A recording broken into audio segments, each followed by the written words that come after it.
Okay, so before we get started, let's state the obvious. As you can see, this is a super long video, and more than likely you're not going to watch the whole thing, and that's totally fine. This video is really a matter of me trying to clear my name, explain something that happened, and for those of you that do care about me and want to know the full story, it's for you to listen to and or watch. I'm not doing anything fancy, so unless you just want to look at my face, you don't need to actually sit and watch this video. You can listen to it in the car, while you're walking, while you're cleaning your house. I do this all the time. I oftentimes watch videos like podcasts, and that's pretty much what this channel is like. So if you want the full story, you can watch the entirety of this video.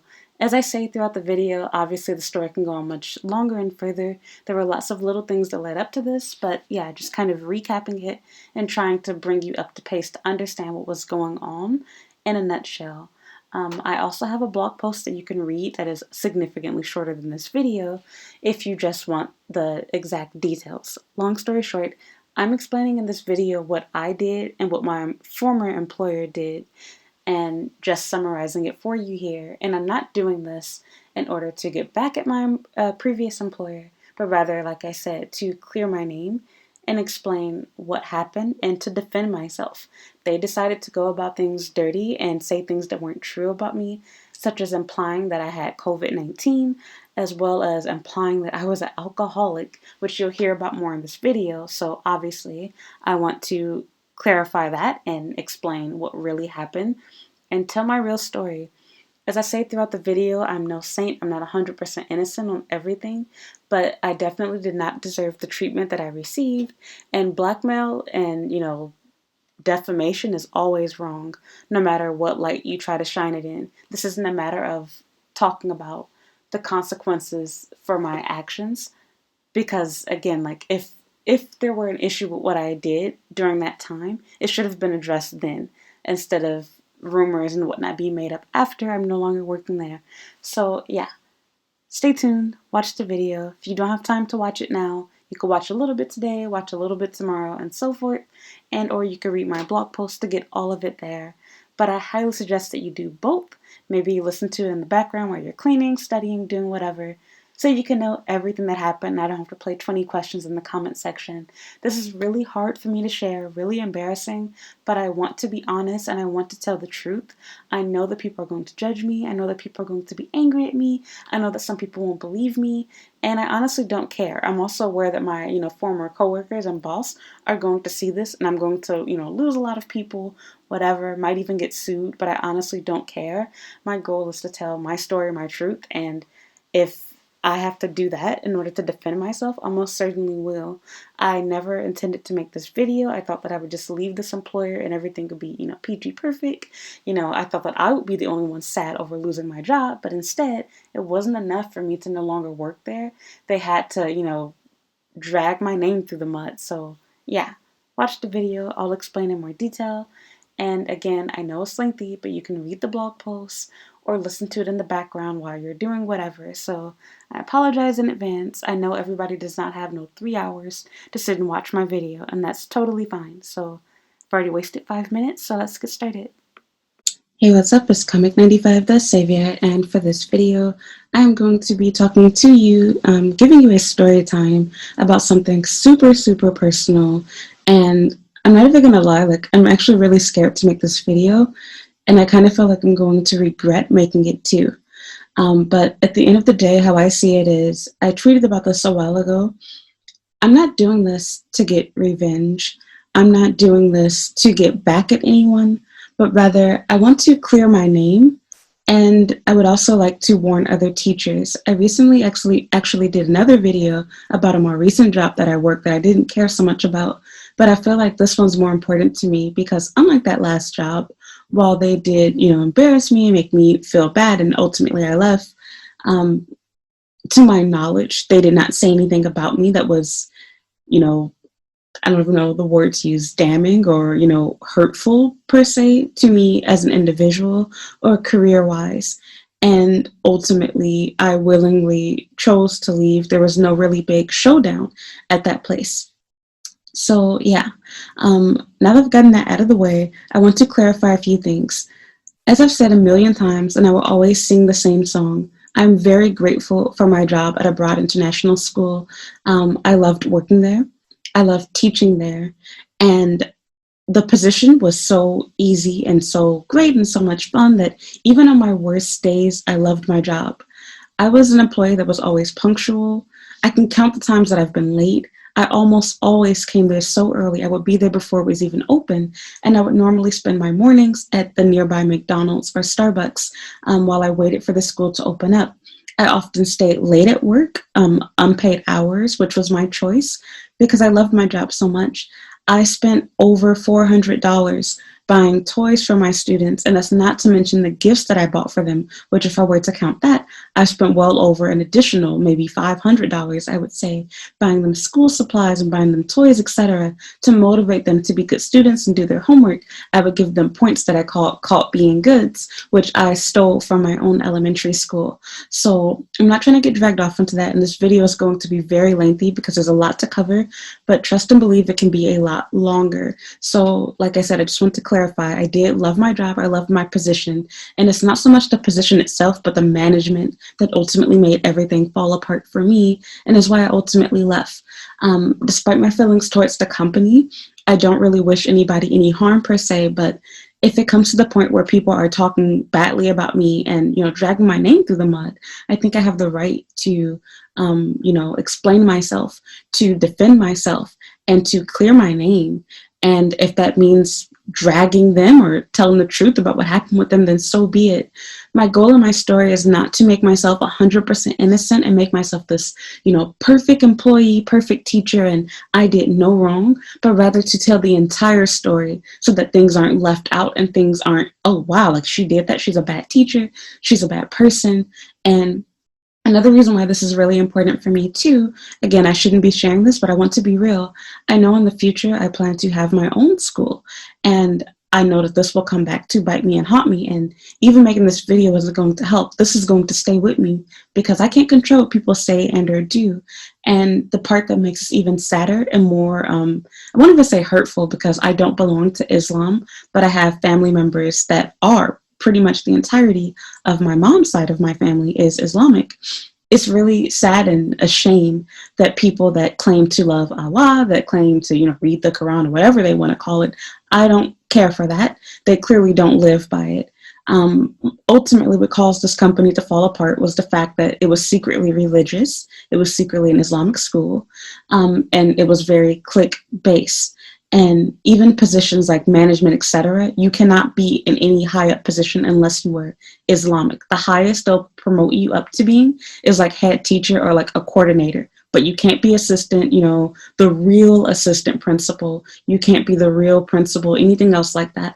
And they don't even realize what's wrong with that. And I'm not going to get into that whole debate and argument again. This could be a whole nother video, but there were little issues along the way. But like I said, because they treated me so well and they were so nice to me and they gave me a great opportunity and I got great teaching certificates and work experience from this job, despite everything else, all the trouble they caused me in the end, it was ultimately worth it.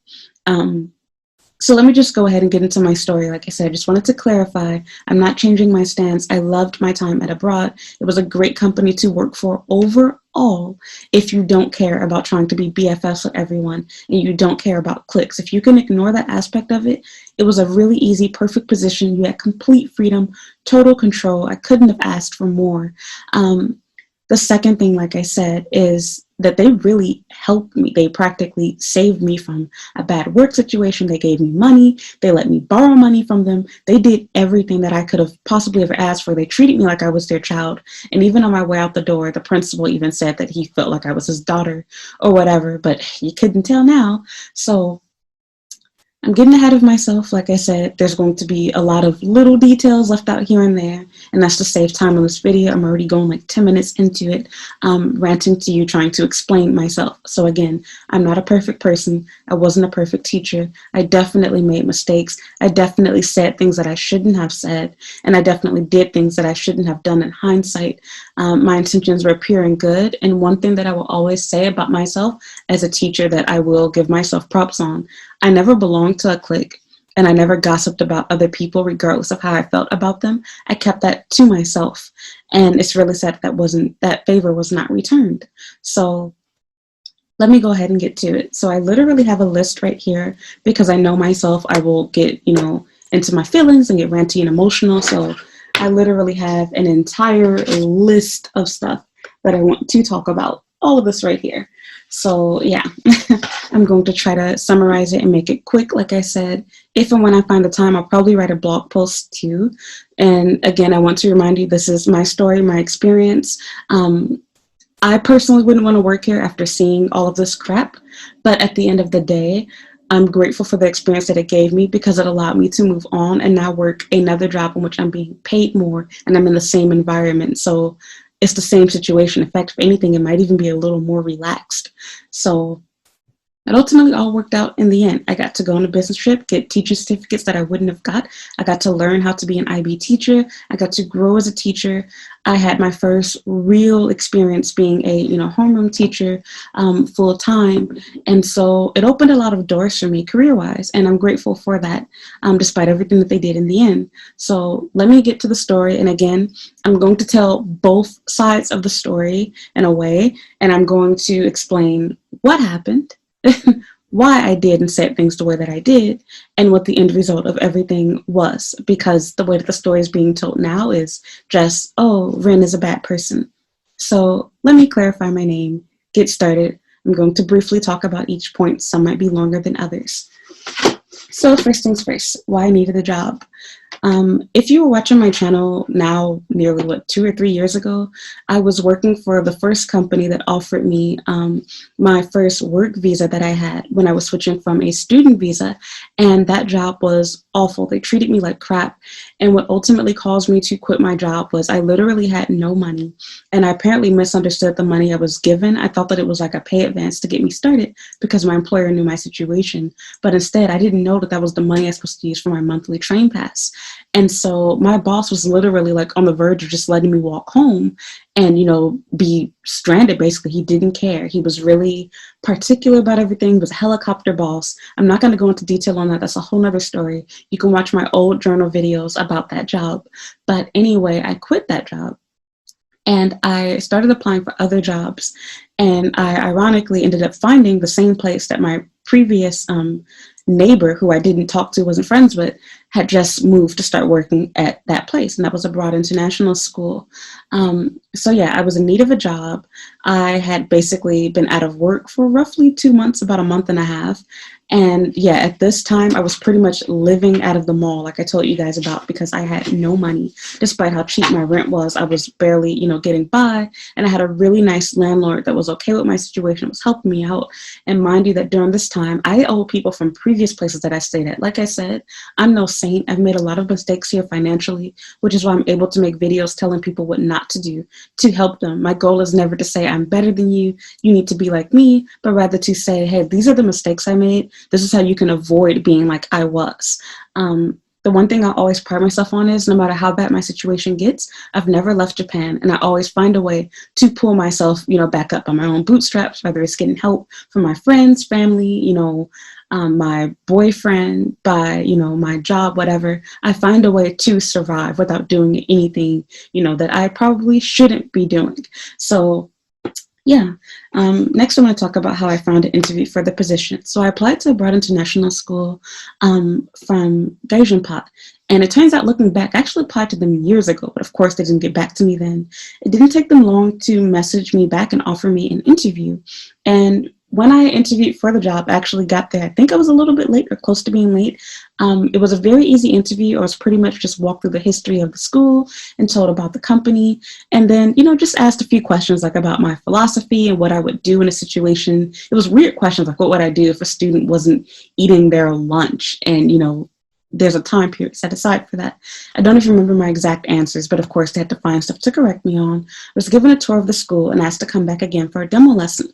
For my demo lesson, I did a really bad demo lesson, by the way. It was on telling time, but they complimented my lesson And this is my first time, teaching at an IB school. So I had to think, like, how can I get the students involved? I had them work together with a partner, and I gave them a time, and they needed to write down, a number on each of the sticky notes that I gave them and put them on themselves and arrange themselves in the right order to present the time that they were in front of the class.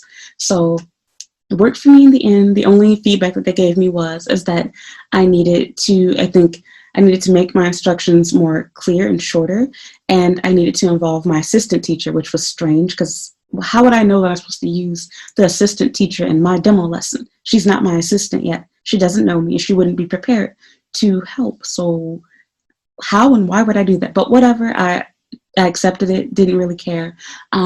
They got back to me, I think, about a couple of weeks later, offered me the position, and, they really liked me. They wanted to work with me, and they were like really desperate to get somebody right away because the previous teacher, she had just gotten married, and she really wanted to go back to the US several months ago, but they were having trouble filling the position for whatever reason. They had a teacher that apparently accepted a visa from them and then, quit on a whim and, didn't even work the first day, I don't think. They had other teachers that fell through for whatever reason. There were different rumors amongst the staff as to why, both Black and white teachers, specifically Jamaican and British. So I don't know what that was all about. I'm not going to go into that, speculate it. But anyway, the girl's place I was taking was from Seattle. And I'm going to refer to her as Princess because that's what she acted like. She was very condescending and very rude and disrespectful, and she pretty much had the staff like under her thumb. She bullied them into, giving her a raise while she was staying at the company in order for her to not quit while they searched for another teacher. She bullied them into buying all of her crappy furniture from her so that she wouldn't have to go through the, trouble of throwing it away and paying for that and, trying to find somebody to buy it from her. And she even tried to sell her garbage to me too, and the other staff, to which the staff gossiped and talked about her on that behalf to me, but we'll get to that later. So anyway, they were really grateful to have me, and they wanted me to start, as soon as possible because they also needed somebody to help with summer school. So they asked if I was interested in doing that, to which I'd be paid an hourly rate and not being paid a regular salary. But I was in need of money, and I wanted the extra experience. And of course, I would like extra time to get used to the school and the staff before officially starting my very first day. So I accepted the position. And yeah, so the other thing too is I want to move on to how AIS, Abroad International School, how they saved my life, as I kind of already talked about. So from the beginning of when I got it started, they gave me a pay advance. And the first thing that he said after he gave me the pay advance and I explained my situation, if I need anything, to come to him again, that, he'll see if he can help me out. And I really only asked for a little bit of money because I literally just wanted money to get to and from work. I was paying like about $12 or $13 a day because I was coming all the way from Kobe. I was living near Hyogo Station and having to go all the way to Yotsubashi Station. So it was a long commute and it was expensive, especially since I had no money. I literally had to borrow money from my mom in order to even make it to the interview for this job. So, and this was all back in June. So I started officially, I think the first week of July is when I started, which is when summer school started. And my actual first day of work, real work, wouldn't be until mid-August. So yeah, I forgot where I was at. Yeah, so like he was like, oh, well, don't you need food? Like, how are you going to eat? So he gave me extra money. This is the principal of the school. So that really rubbed me the right way. He really cared about me, treated me like his own. And it was embarrassing to go to him because he talks really loud and his door wasn't soundproof. So I knew the office staff could hear what was going on. And it was always obvious, that if you go inside that room, whatever you're talking about is personal, private. So I didn't really care. He helped me at the end of the day. Beggars can't be, choosers. You can't have pride and need help, is how I saw it. So that's that. And I'll be completely honest, they didn't just help me one time. It was an ongoing thing.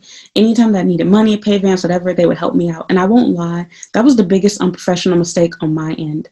I didn't manage the money I was given as an advance properly. I spent money that I didn't have, buying things for my students, going to Starbucks, eating fast food, doing stuff that I just shouldn't have done, and overeating. But I had gone so long without having a regular job, without, making money. And it was the most I had ever been paid. So I was enjoying this. And that was a mistake that I can admit on my end. I should have never had to constantly ask for pay advances. That was my fault. So every time I was getting paid, I wasn't getting the full amount of my salary. And it even got to a point where I actually got money from the assistant principal who, I forgot to mention, the staff is not only Islamic, but 99% of them are also Turkish specifically. And so he actually gave me, I believe, $100 at one point as well.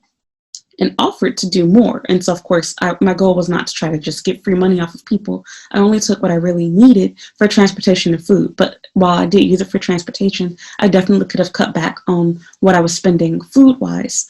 So, yeah, off of that, I want to talk about the first mistake that I made. So, dealing with summer school and talking about the LGBT, because that really wasn't the topic of the conversation. So when I was working summer school, I started button heads with one of the assistant teachers. She was an Indian woman who was really trilingual. I don't know what specific dialect, what Indian language she spoke. Excuse my ignorance, but I knew she was fluent in English and fluent in Japanese, and we butted heads a lot. She would constantly refer to the fact that she's been here for a while and just basically seem like a know-it-all. She knows everything, and I understand that aspect of it, but it's like, okay, I'm the teacher though, so if something goes wrong, I'm at fault for it, and ultimately we do what I want to do, my ideas. And so the school, because it was IB style, wasn't super organized. There wasn't like a set list of things for you to do. You had to come up with your own ideas, which that sounds nice, but when you, one, aren't familiar with, IB style, and two, nobody's even giving you an example of what to do, how do I know what's appropriate for circle time, what's not? And this was an infants and toddlers combined summer school class, which made it a little more tricky. But eventually I got the hang of things. I had several assistant teachers to help me. And we just kind of learned to work with each other. But it was very obvious. She didn't like me. I didn't like her. That's whatever. And one day, I'm new to the school and, everybody's trying to get a feel of me and trying to help me out a little bit. The assistant principal, I'm going to refer to him as Junior, and Senior would be the head principal. They were both Turkish and Islamic. He came to me one day after summer school. I was staying late, trying to get everything together. I was never in a rush to go home because I wanted to prepare for the next day, get crafts together, get music, ideas together, etc. He came to me and asked me how was my day, and I don't remember the exact reason why, but basically I felt comfortable with him. I knew that I could trust him, and I openly vented to him my thoughts and feelings or whatever about summer school. And so, I'm sorry, let me say this because I actually forgot. I'm telling the story in the wrong order. Before I did summer school, I actually was shadowing under the previous teacher for a couple of weeks. And during that time, ended up meeting, the other staff. I hung out with them, but we'll talk about that later. My order was wrong with that, but I was underneath her initially, and I had a really weird encounter with her because there were 2 times I was supposed to have led a lesson to kind of get a feel and practice, after observing her. And she didn't like my idea I forgot what it was. I don't know if it was for unit of inquiry or whatever it was, but my plan was for them to draw an idea of what they can do to help save the planet. And she did not like that idea at all. And she went off on me. And she later apologized to me the same day and gave, the typical white girl excuse. Sorry, I didn't have my coffee. And it was so ironic. She was also from Seattle. She wanted everybody to know, yeah, that's what Starbucks started. And that's where she gets her princess name from. She was very entitled, very rude. And she was a gossiper. She was literally talking crap about me to the other teachers, even though she didn't know me. And at this point, I hadn't said anything to anybody about my thoughts or feelings on anything. So it was really weird that she just wanted to hate me from the start. And even weirder because you're on your way out the door. So why are you trying to have beef with me? Why are you trying to get people to not like me and I'm new here?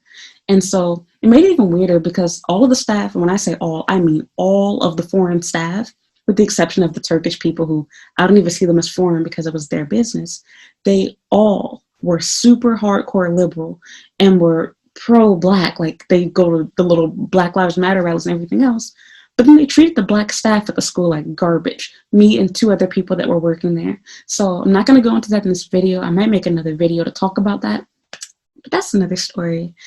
So anyway, yeah. My mistake during summer school. We're going to stick with that right now. Keep it in the order I wrote down. I vented to the assistant principal, and I told him, how I was feeling that day. And I told him about, my problem with the assistant teacher, to which he agreed, yeah, you're the head teacher. You have to do what you think is best because at the end of the day, the bucket stops with you. If something goes wrong, it's your fault.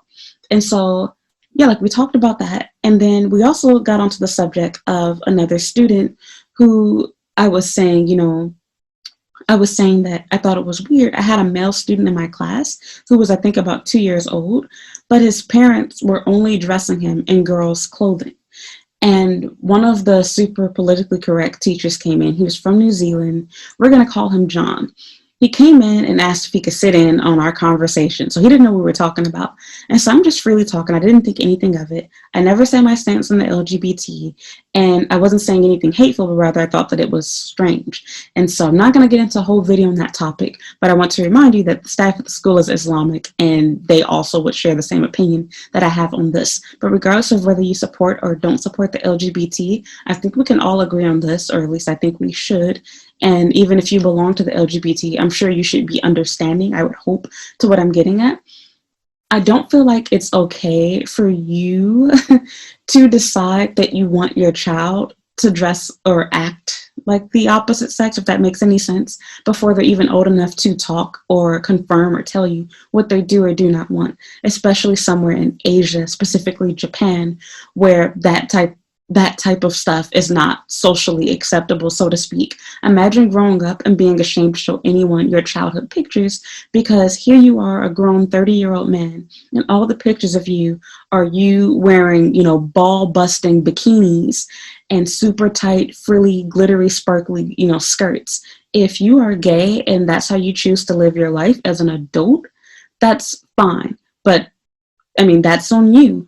As a child, I don't feel like that's something that you should force onto your kid before they're old enough to make those type of decisions.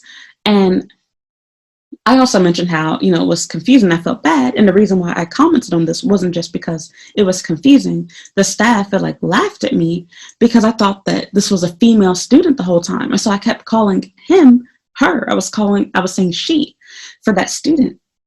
And so they laughed and corrected me oh, no, he's a boy. And so then they even admitted they thought the same thing. And the principal agreed with me. And so this teacher, John, was not having it. He was the preschool teacher. He got really defensive, really upset. And he was talking about how, it doesn't matter. It's just clothes, whatever. And so I was like, John, how would you feel if your parents, here you are, a straight man, you just had a baby, you're married to a Japanese woman. How would you feel if all of your childhood pictures were you wearing skirts and pink and bikinis, etc. as a kid? Would you be okay with that? And so I was like, let me just change. Let me use myself for an example. I would be embarrassed and upset if all of my pictures of me as a child, or my mom, having me with a shaved head, wearing, boys' baggy clothes with bugs on them, etc.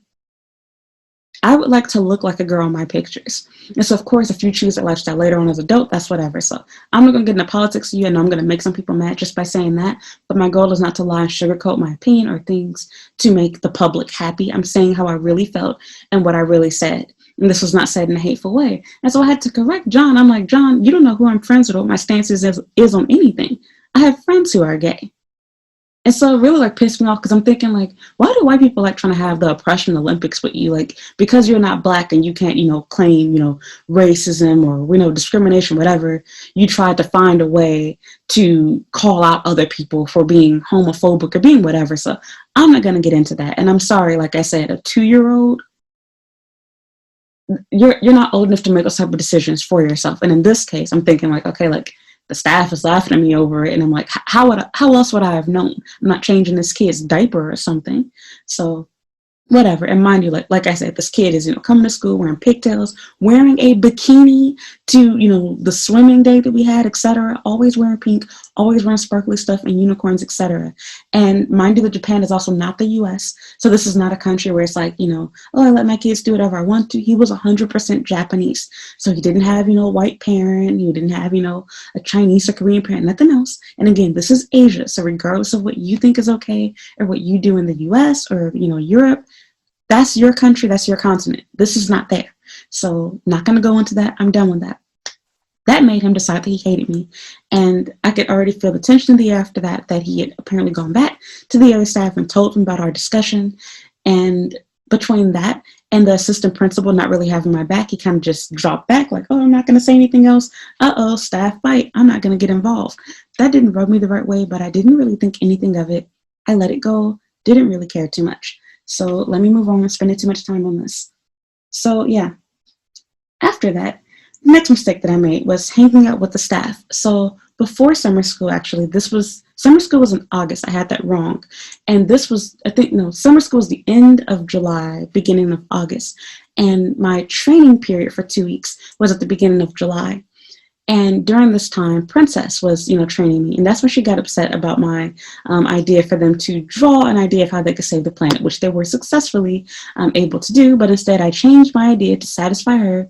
And I had them instead cut out and color ice cream cones instead for summertime, which they enjoyed that craft. So that worked out better.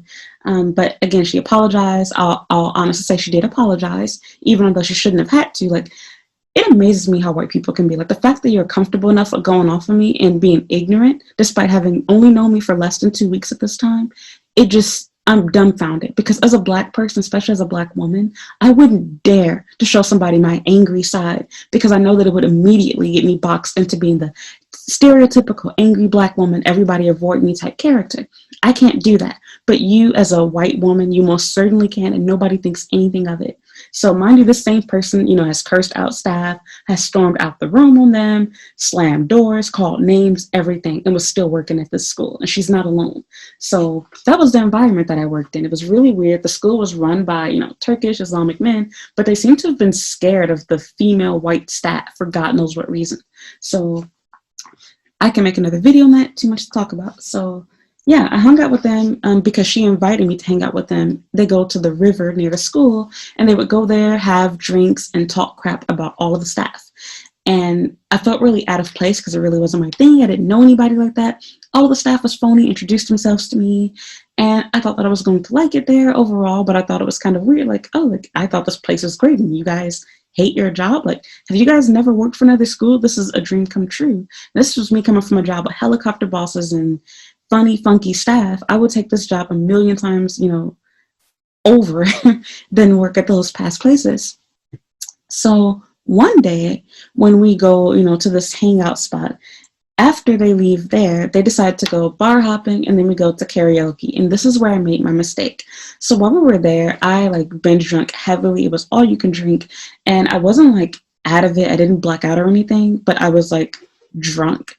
And we were singing karaoke songs, and I was happy. We were telling each other that, we like each other, we love you, oh my God. And they were shocked that I knew all their white people songs. I could sing their Taylor Swift songs. I knew The Greatest Showman, and they were surprised. Even though I made the mistake of singing a rap song, I had the N-word in it, and everybody just got super uncomfortable because everyone was singing along with me at first until that came up. And I talked about this before, but I honestly enjoyed myself. And I thought that things were, going to be better between me and Princess, because this other girl who was the head teacher she was from Ireland, and we're going to call her Stephanie. So Stephanie was from Ireland. She was best friends with Princess from Seattle. And she was really sad that Princess was going to be leaving the school. And Princess had been there for years, just like how Stephanie had been. And so I think it kind of rubbed her the wrong way that Stephanie took a liking to me, because Princess did not like me.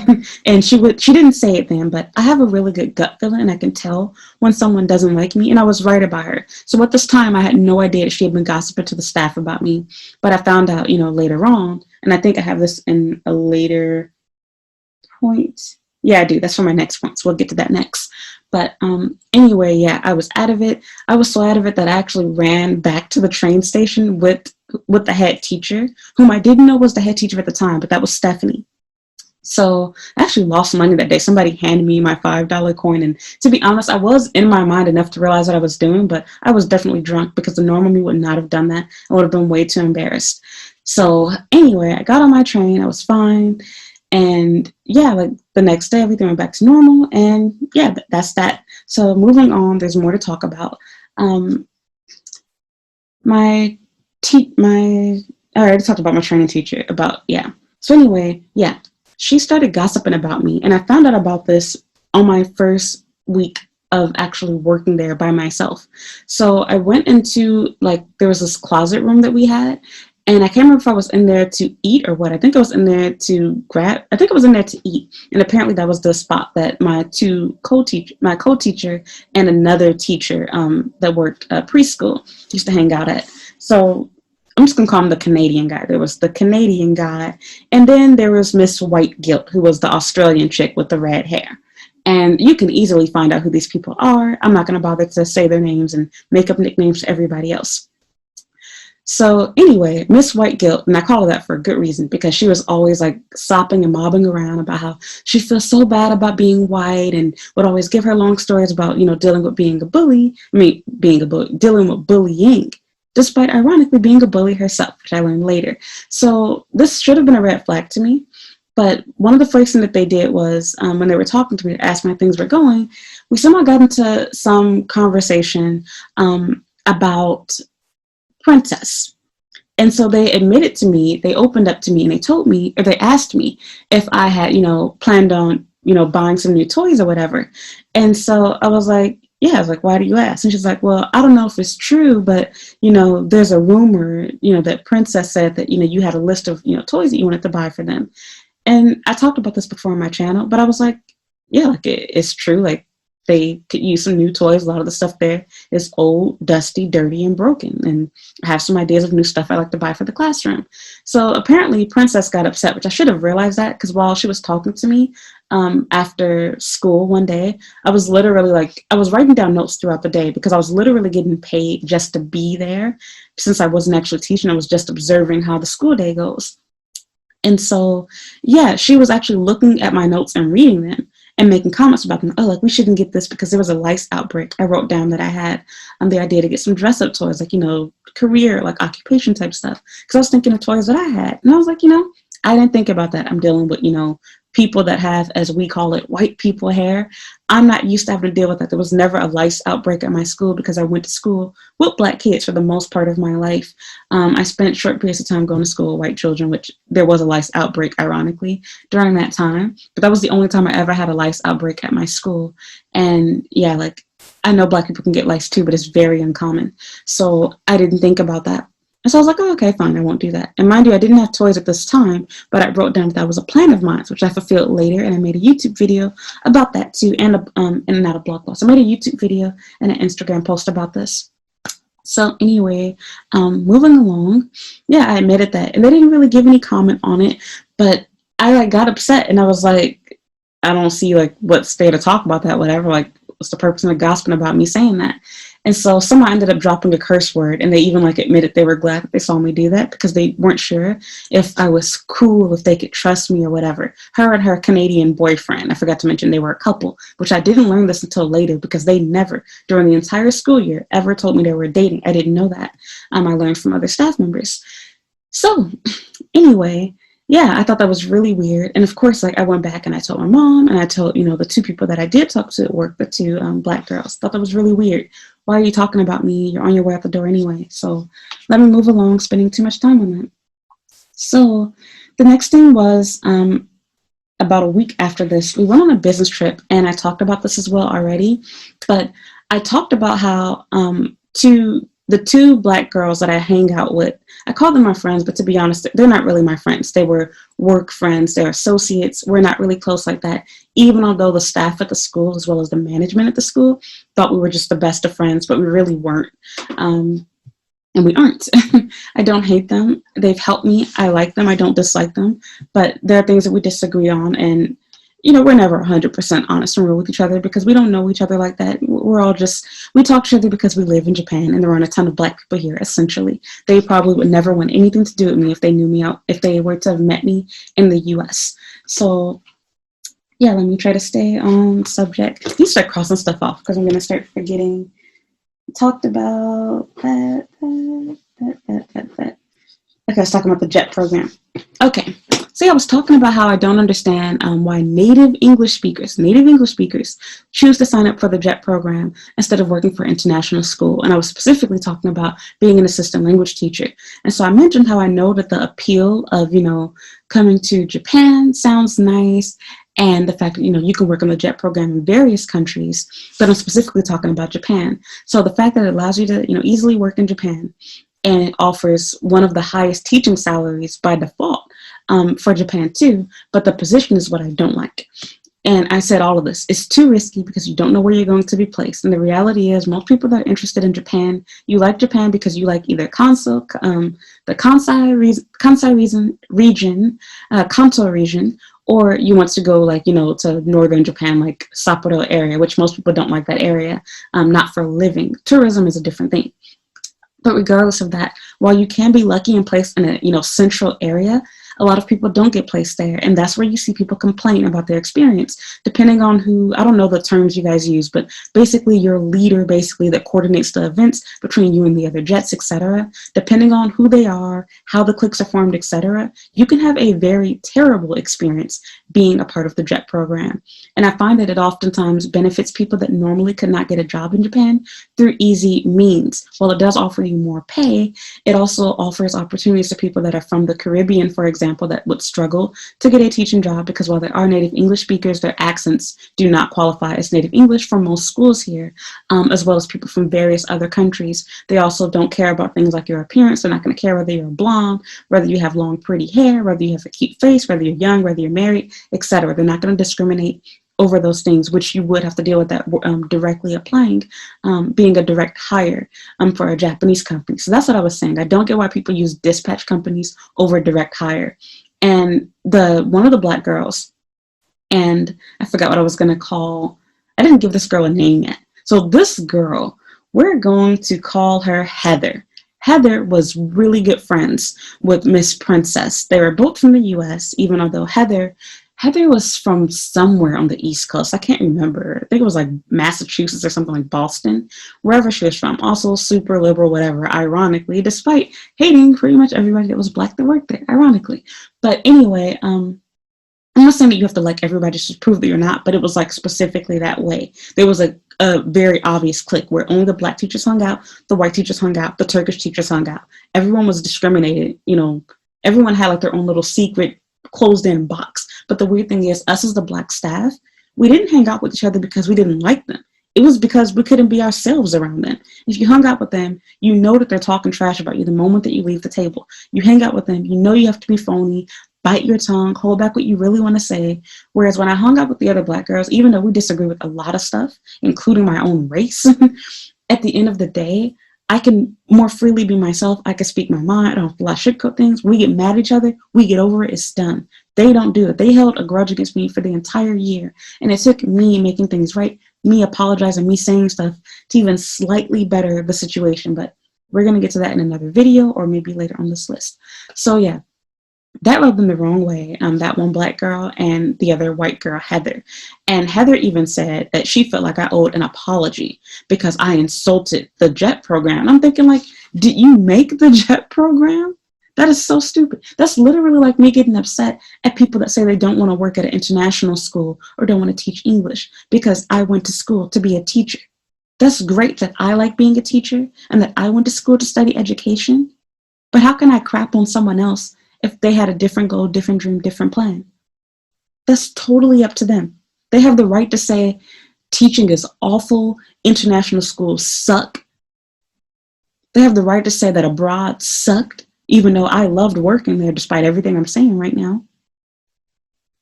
Did you make this program? Did you make that school?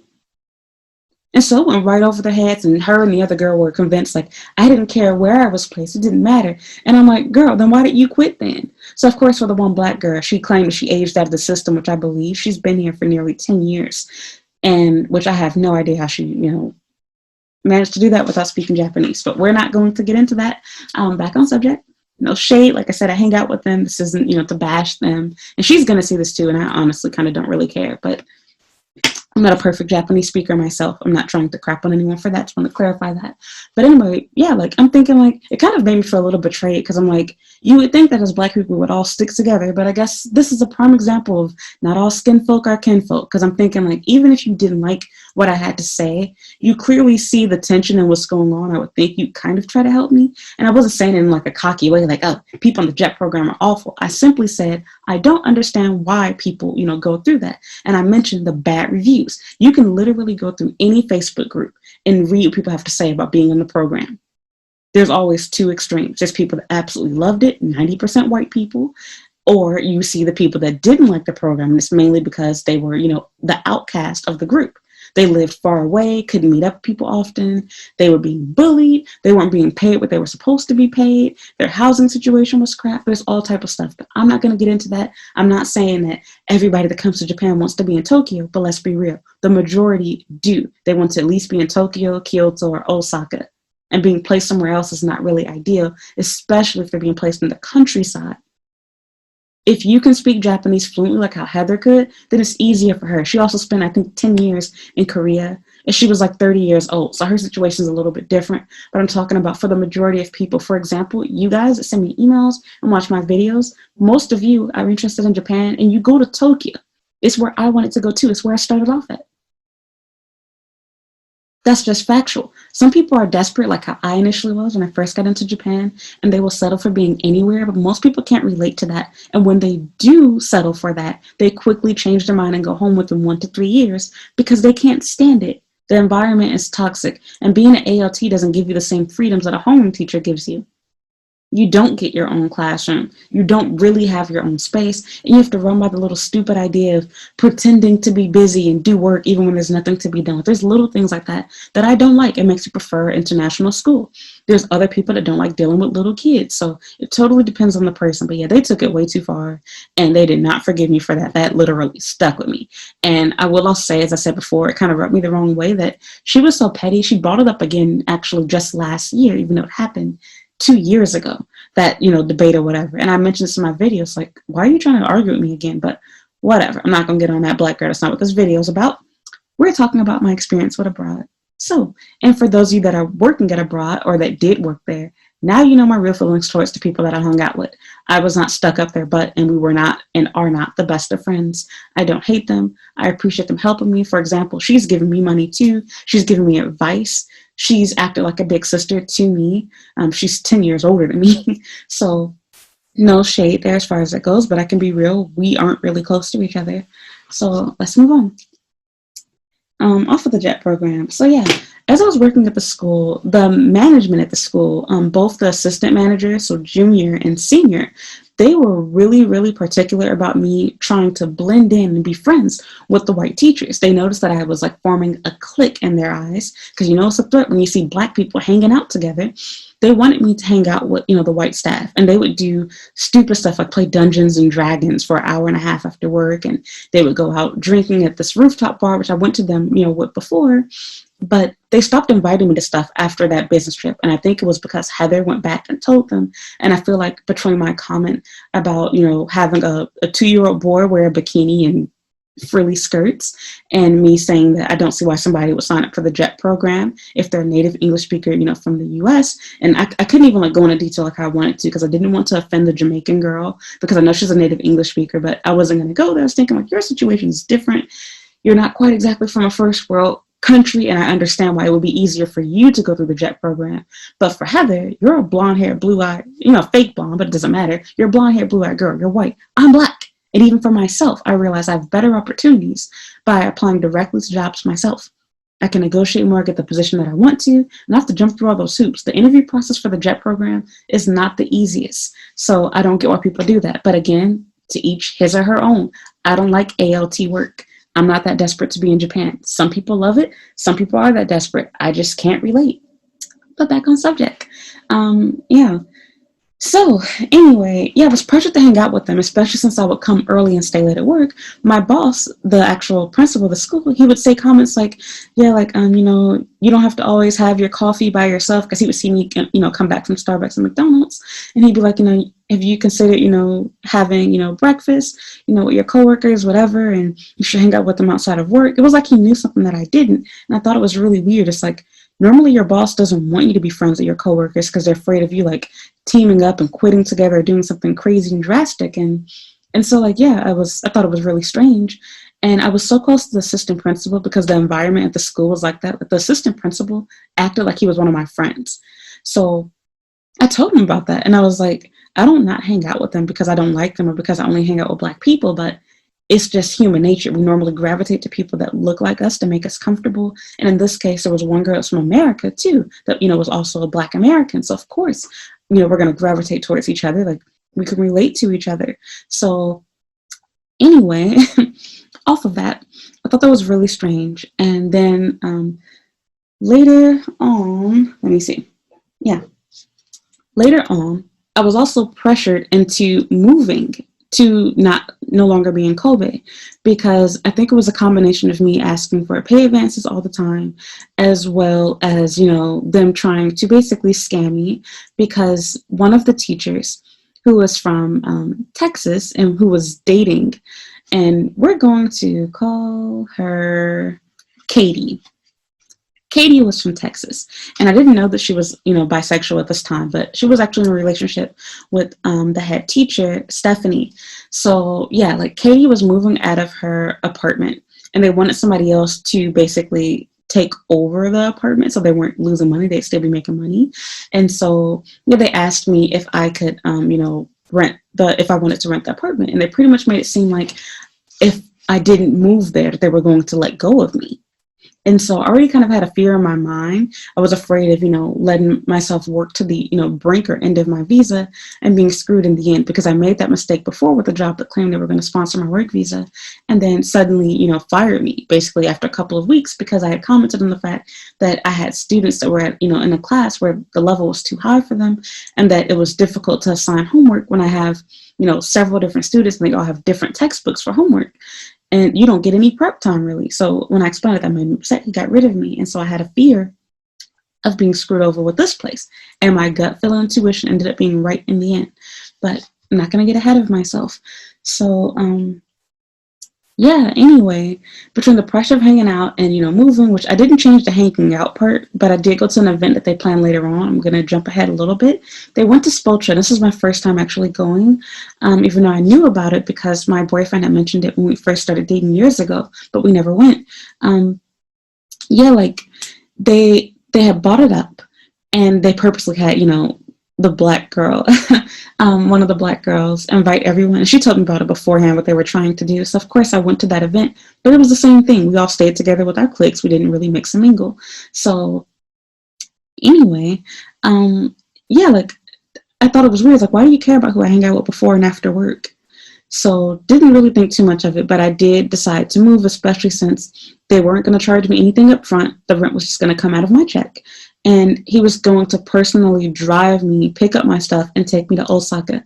I shared this on my Instagram, and I'm forever grateful for that. I appreciated it initially, and it did help me. It saved me a lot of time and a lot of money in the long run.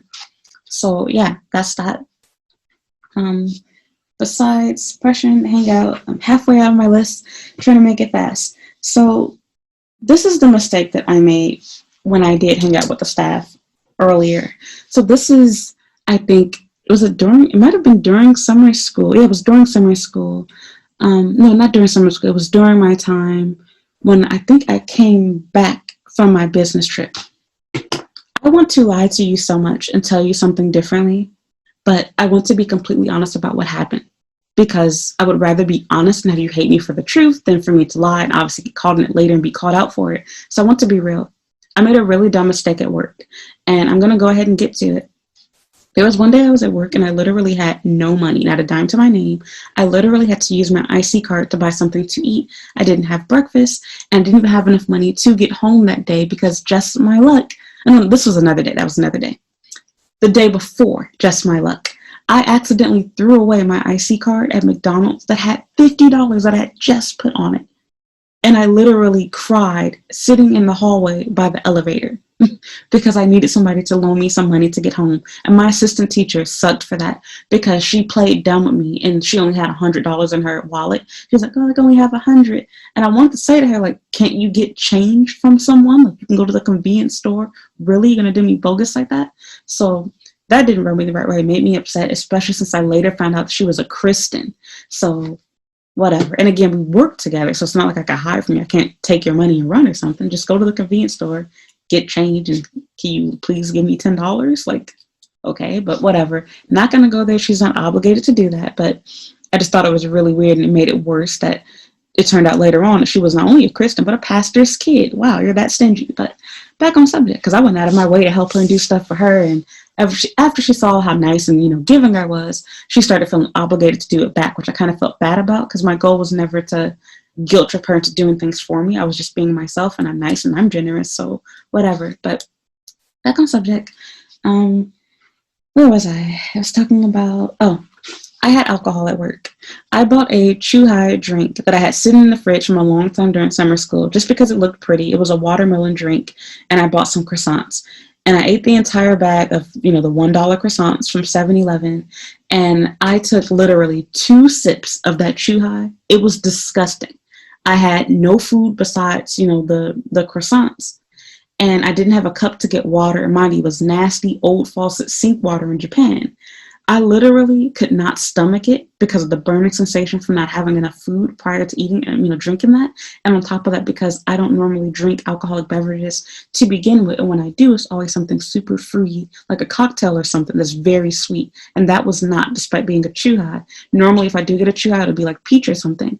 I literally had a couple of sips and I was drinking it, because it was normal for the staff to have their lunch in the hallway next to the elevator. In EOC was what we called it. And so I was next to at least one, if not 2 other teachers. And there were some people coming in and out of the closet room, but I'm pretty sure the person that snitched on me was my co-teacher, although I might be wrong. I literally had 2 sips, and then I poured my drink out into the sink and threw it away. And later that day, the assistant principal came to me and wanted to meet with me and talk to me about it. And so he acted like, it was water under the bridge, but of course explained it, it was bad to do and I can't do that, whatever. I can't remember if it was an assistant principal. I think it was both the assistant principal and the assistant principal, who was the head Japanese teacher. And we are going to call her, I don't know what to call her. I can't even use that name because the name is somebody else. What could her name be? Oh my gosh. We're going to call her Chili. So Chili was, she was the other assistant principal. We had 2 in the school for whatever reason. She was really like over the time management, like controlling schedules at the school. So when there would be events, like what time people have the gym, when people have part-time, library, etc., she was in charge of coordinating all of that. And so she came to me and she was trying to assume the best that maybe I didn't know I had alcohol, and I could have lied, but I didn't. I was like, I knew it, but it's such a low percentage. Like the drink isn't even 3% alcohol. And again, it was just a sip. And I promise to God, this is me being stupid. I claim 100% ignorance, and I would love to, tell you another story, but I'm being honest. I really did not think anything of it that I shouldn't be drinking alcohol because I'm working and teaching students. In my mind, I saw it like this. I'm not drinking to get drunk. I'm not getting sloppy drunk. I'm not, getting hammered, having 600 drinks or 5 shots, something. I wasn't drinking vodka and tequila, whatever, straight out of, a bottle of gin or something. It's a Chuhai drink. And I'm not justifying what I did. I'm explaining my thought process and my mind. And after being talked to by them and looking into it, that is definitely something to get fired over. So I totally understand the school's perspective of it. I'm not complaining about that. But it did kind of make me upset that whoever really did see me, because I don't believe it was either of the principals, the fact that they didn't try to come to me and talk to me first directly, but that they went straight to management.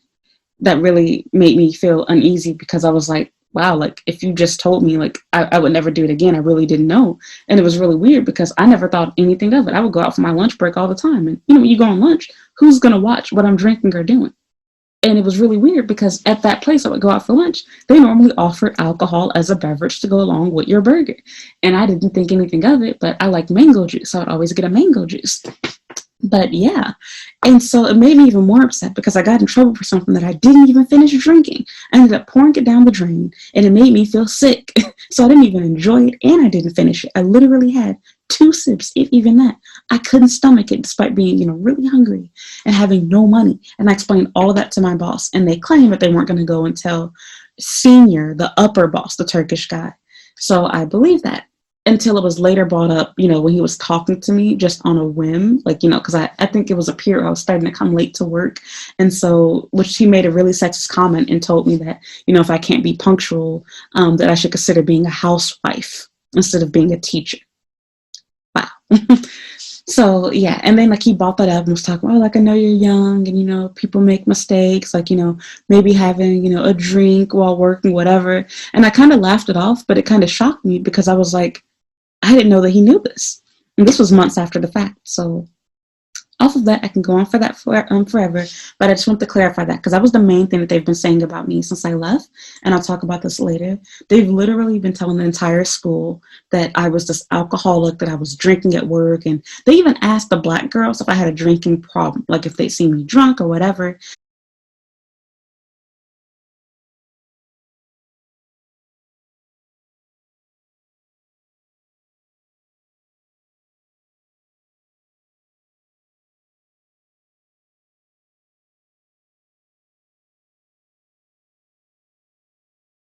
And I'm thinking, like, for starters, this is Japan, and this whole country is full of alcoholics, but that's also not me.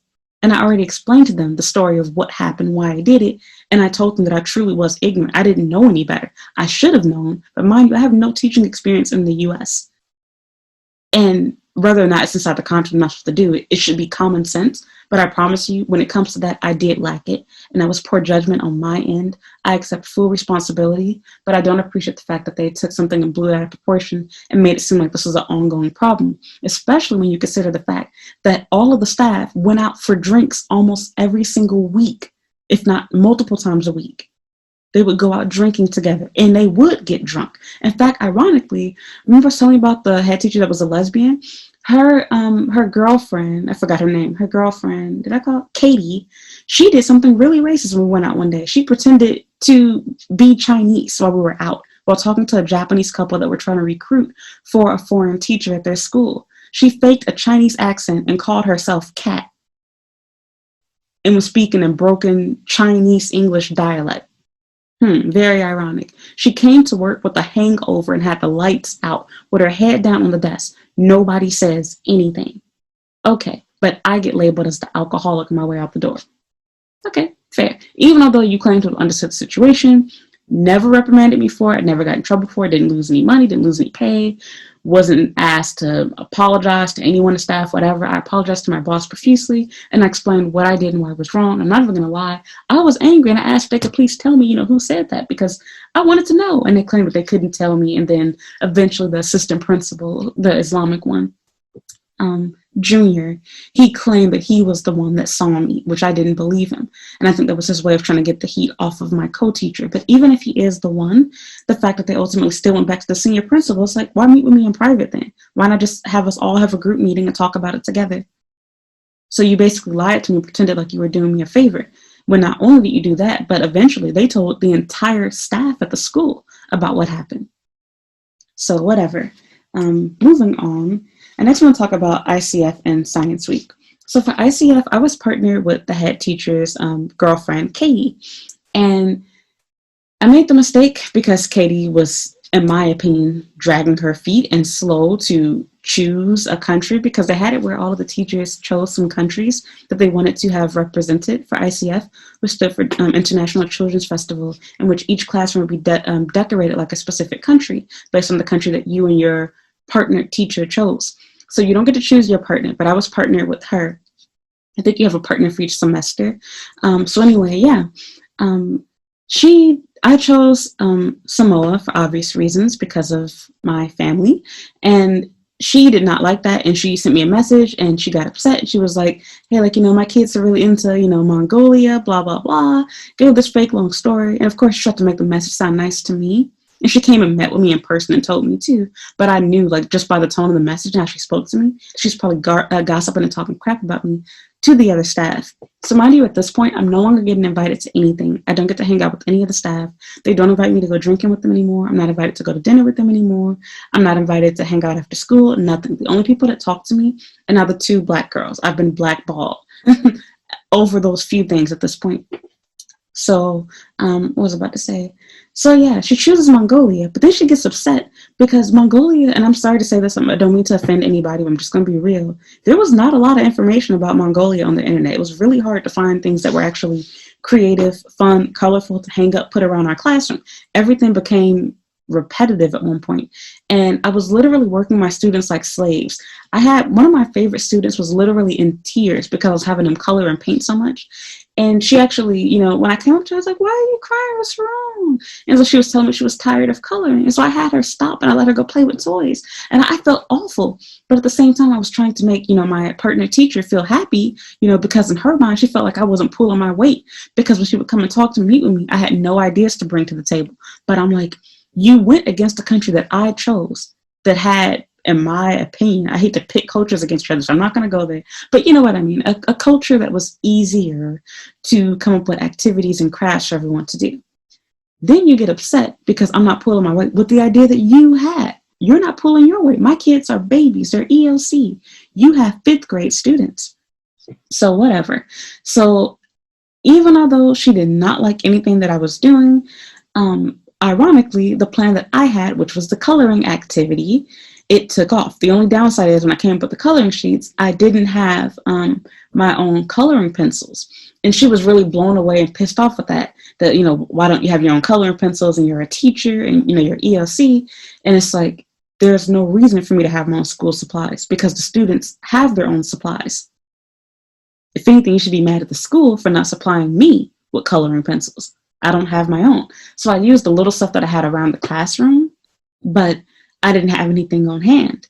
So she went and got her, large coloring pencil set. And I think I eventually borrowed a set from, another classroom. But she acted funky about that too. And sure enough, as soon as that event was over with, really beforehand, she did not talk to me. She gave me the silent treatment, pretended like I wasn't there, acted pissed off. It was really weird. And it's like, how are we teachers at the school and we have cliques and we're bullying people and doing stuff of weird crap. But I kid you not, she kept this up for months. So the ICF was in September, so October, November, she kept it up for 3 months. Do you know that it took me being in an elevator with her alone? I think it was right before some break that we had. It might have been November. I think it was December though. I think it was right before Christmas break where I finally apologized to her and admitted, that I didn't like that there was this weird tension there, that we never addressed it. Yeah, it was December because it was obvious that, she was avoiding me. She wouldn't talk to me. And even after I moved into her apartment, instead of her directly asking me, about things like her mail, she went and talked to the principal, just petty stuff like that. And so it's like, why can't you communicate with me directly? Just weird things like that. She didn't want to talk to me at all. And so I'm like, you made yourself upset and you're taking your job too seriously. It's a children's festival. You're not getting judged or graded on this. It's for them. It's their showcasing their work. Quit trying to be an overachiever where it doesn't matter. So that was one issue. And then before, we started talking again after I apologized, in which she acted like she didn't know that there was tension. She was glad and relieved that I was the bigger person. These are her own words. Girl, please, BS. White privilege for you. But anyway, before that, her girlfriend, the head teacher, Stephanie, she was partnered with me for Science Week. And during Science Week, it was the same situation. Stephanie, despite being the head teacher, she does not communicate with me at all. She doesn't tell me what her students are doing. She doesn't give me any ideas of what to do, despite being the head teacher and the go-to person to ask for help and ideas. She's just completely nonchalant until the day or two before, maybe a week before. I think it was just a few days before. Oh, are you available at this time? My kids can work together, show your kids this stupid, simple color mixing activity with soap, to which I agreed, didn't care, acted like things are fine. But once again, it was very, very obvious that there was some type of weird tension in the air because her girlfriend didn't like me. She had to kind of pretend to not like me, but still kind of speak to me to avoid it being too obvious. So mind you, we work together. It's a small school. We see each other in the elevator. We see each other passing by outside. Anytime she'd see me, she acted like she didn't see me, didn't know me, nothing. Both of them, but especially, Katie. At least Stephanie tried to act a little bit friendly because she is the head teacher and she's a part of admin, as we refer to it. So whatever. So that was my issue with them. I can go on longer about that. This video is really long. Trying to keep it, short, checking off my list. A lot to say. Yeah, so then let me see. Oh, before I get on to my next one, I want to talk about how that was a conflict of interest. And I said this earlier, but this is a good example of why conflicts of interest are not, how can I say, it shouldn't be limited to gender. They're in a same-sex relationship. And normally you wouldn't think of that being, problematic. And I think that that's a big issue because I feel like it gets overlooked. You cannot manage somebody that you're dating and having sex with. How is that fair? You're not going to judge your girlfriend or wife the same way you're going to judge me. You're taking sides because you're in a relationship. Normally at companies, if you're dating somebody that's working together, one of you either have to quit or be willing to relocate if word gets out. Their relationship was super obvious and open. They were living together. When I moved into my place, their pictures were on, my doorbell thing. Like, see my little doorbell thingy right here? You can look back and see old photos of people, that rung your doorbell, that came to your door, etc. They were there. The whole school knew about their relationship. In fact, I didn't know because I was stupid. I didn't realize. I thought they were just friends. So, but of course, after I found out, months later, I was thinking, like, how are you able to be the head teacher and you're in charge over your girlfriend? Like, what? Like, do I get to suck the boss's dick too to get promotions? So, but trust me, I got no interest in them. But that's another story. Back on subject. Let me try to see where I am. Let's talk about conflict of interest. Oh, so then my next one was interesting. They would constantly bring up the fact that they felt both my co-teacher, the redhead Australian chick, Miss Whitegilt, she would bring up, as well as assistant principal, that they felt like I wasn't contributing enough to our PYP primary year program, our little IB staff meeting. I would pretty much just sit back and let them talk. And I think that was mainly because I'd pretty much been taught to, you don't have anything nice to say, don't say anything at all. You don't have a popular opinion everybody's going to agree with, don't say anything at all. If you're going to upset people, keep your mouth shut, just be quiet. And that's exactly how, I went about things. And yeah, so like, after I was brought up, I was like, okay, like I don't have anything to say sometimes. Sometimes I don't know what to do. And I'm not trying to, rock the boat. If this is what everyone else is on board with, why are we the one person chiming and be like, yeah, okay, I see everybody agrees, but let me disagree and cause problems for everyone. So I didn't do that. And I thought that was really weird because then, of course, later on, this becomes problematic and it ends up being my demise at the end of the day. So I will get back to that later. I hope, if I can remember. Let's move on. So yeah. Also, another issue was I was never giving any formal IB style training other than the little workshops that I went to, but it was constantly just, oh, you'll learn, you'll get ideas, whatever, but nobody to really get ideas from. And anytime I would go to the head teacher or the assistant principal, who was also the primary year's program coordinator, PYP coordinator, they would have no ideas to give me.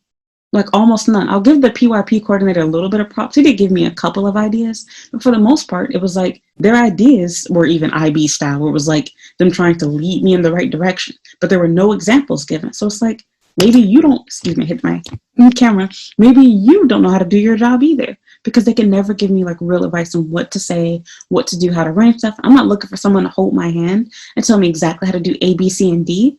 But a nice example would be good. And so they kept referring to me to these old boxes from the previous teacher that were being stored in my co-teacher's classroom. But I didn't agree with everything that she had either. And a lot of the ideas that were written down, even on the computer from previous teachers, it was really vague. So I didn't find it super helpful. And again, they constantly talk about differentiation.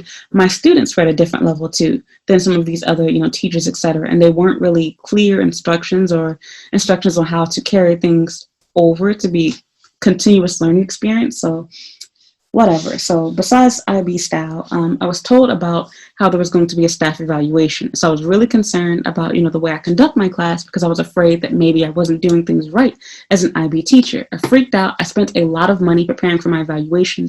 I spent at least maybe $50 or $100 on supplies. I bought boxes and I bought some popsicle sticks, etc., for my students to make their own house, because we were learning about different materials for our unit of inquiry. And I got a perfect grade for my evaluation. The only two complaints that they had was they felt like I needed to wrap up my lesson better. I needed to explain why they did what they did, because the students didn't seem to know why they were making houses. And I also needed to put up more student work. They didn't say anything negative about my teaching style, no complaints, nothing. And the only complaint they had before my evaluation was they felt like I was doing too much written, paperwork, normal school style, which I stopped doing that. And they complimented me on that. They noticed that I implemented, using more hands-on stuff, doing centers more, and using the board more. So they had already got that out of the way. That was already solved. But of course, after I stopped working there, it became, she wasn't a good IB style teacher. She'd do better at regular school. She didn't know what she was doing. She couldn't teach IB.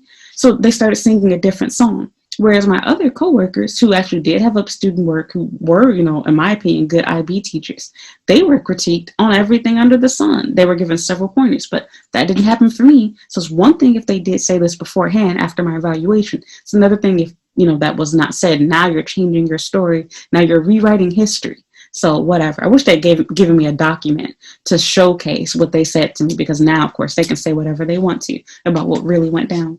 So let me move on from that. I'm almost done. So the next thing was Teacher Appreciation Week, Valentine's Day, and the winter party. So it really made me upset because I showed this before. I was really grateful for my assistant teacher because she's given me some ideas and she helped me, with stuff and pretended to be my friend, would try to, let me vent to her and tell me stuff too. So we'd talk about, what's going on in our classrooms. And I always felt like she secretly didn't like me because she felt like I wasn't pulling my weight. But really by that, she was used to being lazy. The previous teacher, Princess, they worked really closely together.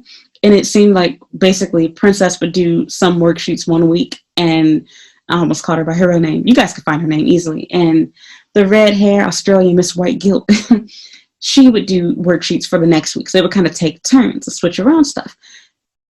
The white guilt teacher was not a real teacher. She did not have a bachelor's degree. She did not have any real teaching experience other than working at an eikaiwa. And I have no idea how she got her visa sponsorship to be here. Maybe she's married and divorced. I don't know what she did to get here. But long story short, it was very obvious that she didn't know what she was doing. And her idea of teaching was just to do things fun, which was brought up during meetings a lot. For example, she didn't really care about the students having to do homework. So our classes were, completely different. And while I was more strict about schoolwork in my classroom, I was also very lenient and understanding to students that couldn't do their homework. Like, for example, I would threaten the students if they didn't do their homework, they couldn't have, playtime. But I never really kept my word on that because I knew myself as a student, even although I was really smart, I had a lot of stuff going on at home that prevented me from doing my homework. And so I didn't want to punish those students, especially since some of them were in morning and afternoon daycare, had parents that couldn't speak English. I'm not going to punish you and take away your only free time for the whole day. I can't do that. So, yeah. Anyway, she disagreed with me on a lot of stuff, like teaching style wise. But at the end of the day, my students ultimately not only liked me more than her, but they liked me more than Princess, which I forgot to mention. One of the petty things that Heather, Princess's best friend from Boston, did when I first started working there, even although she didn't like me, and we got into it over the JET program, she would go out of her way when she'd see my students to tell them that she was really good friends with Princess and that she knows her. And my students did not give a F. They did not miss her. And they even commented to me that I was a better teacher than her and that Princess was scary and always angry and she was really strict, because I got rid of a lot of Princess's stupid rules that she had. And that her parents were like doctors or something. Like, I'm not exaggerating, they were. And she thought that she was like a complete know-it-all smart-a. But we're not going to get into Princess on my videos we're not going to get into Heather because I don't care about either of them.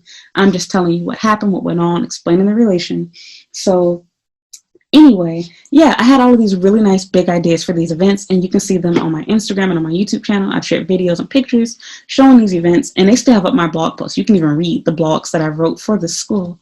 So anyway, when I would have these events, then all of a sudden, Miss White Guilt would kind of act a little bit jealous and a little bit like, oh, I wish we worked together. And it's like, so basically your idea of work together is you don't share anything with me when you do stuff.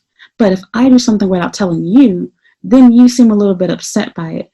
And so again, we weren't really close, and I knew she didn't really like me. And I knew that her, boyfriend in particular didn't really like me either. So I'm like, I'm not going to go out of my way to, try to pretend like I like you and do stuff with you. Like, we're not obligated to work together, so I'm not going to. And I know why the school would want us to, for consistency, because there shouldn't be drastic differences between the two kindergarten classes. Because if one class, my class, seems more fun, as a parent, you want your student to be in that class. It's more fun. So, but I don't think it's fair for me to have to not do fun and good ideas because she doesn't want to use her own money. So I normally just keep things to myself, but I, give her the idea or option for things like parties. Like, for example, I let her class join mine for Valentine's Day, to which she still stabbed me in the back afterwards. And I went out of my way, I bought her flowers and made her a homemade card to thank her for, the help that she gave me for Teacher Appreciation Week. And still, after all of that, she goes around and talks crap with me behind my back after I leave. But whatever. Again, I'm honest and going to keep my word. I'm not busy trying to impress people like her. I don't need to lie and pretend to hate people or change my feelings towards them. I never really liked her, but I was appreciative of the little bit of help that she did offer and give me. And she could have been much more of a jerk because I've definitely dealt with worse before. So yeah, like that will remain the same. But back on subject. I also got into a confrontation with her boyfriend, which I didn't write this down. I want to say this quickly. Her boyfriend and another Australian girl. We're gonna call her Ray, who was across the hall from me. We got into it over. They wanted to have a teacher standing at the door to greet the parents, which is fine. But unlike them, I normally plan my day kind of the day of, which I shouldn't be doing. And even when I have my stuff together, there would always be more work that needed to be done. So I liked having that time to sit at my desk while the kids were playing, doing free play, so I could prepare to teach for the entire day, instead of wasting my time standing at the door just to say hi to parents, which they don't care whether we do that or not, and then go back in my classroom and have to run around like a chicken with his head cut off.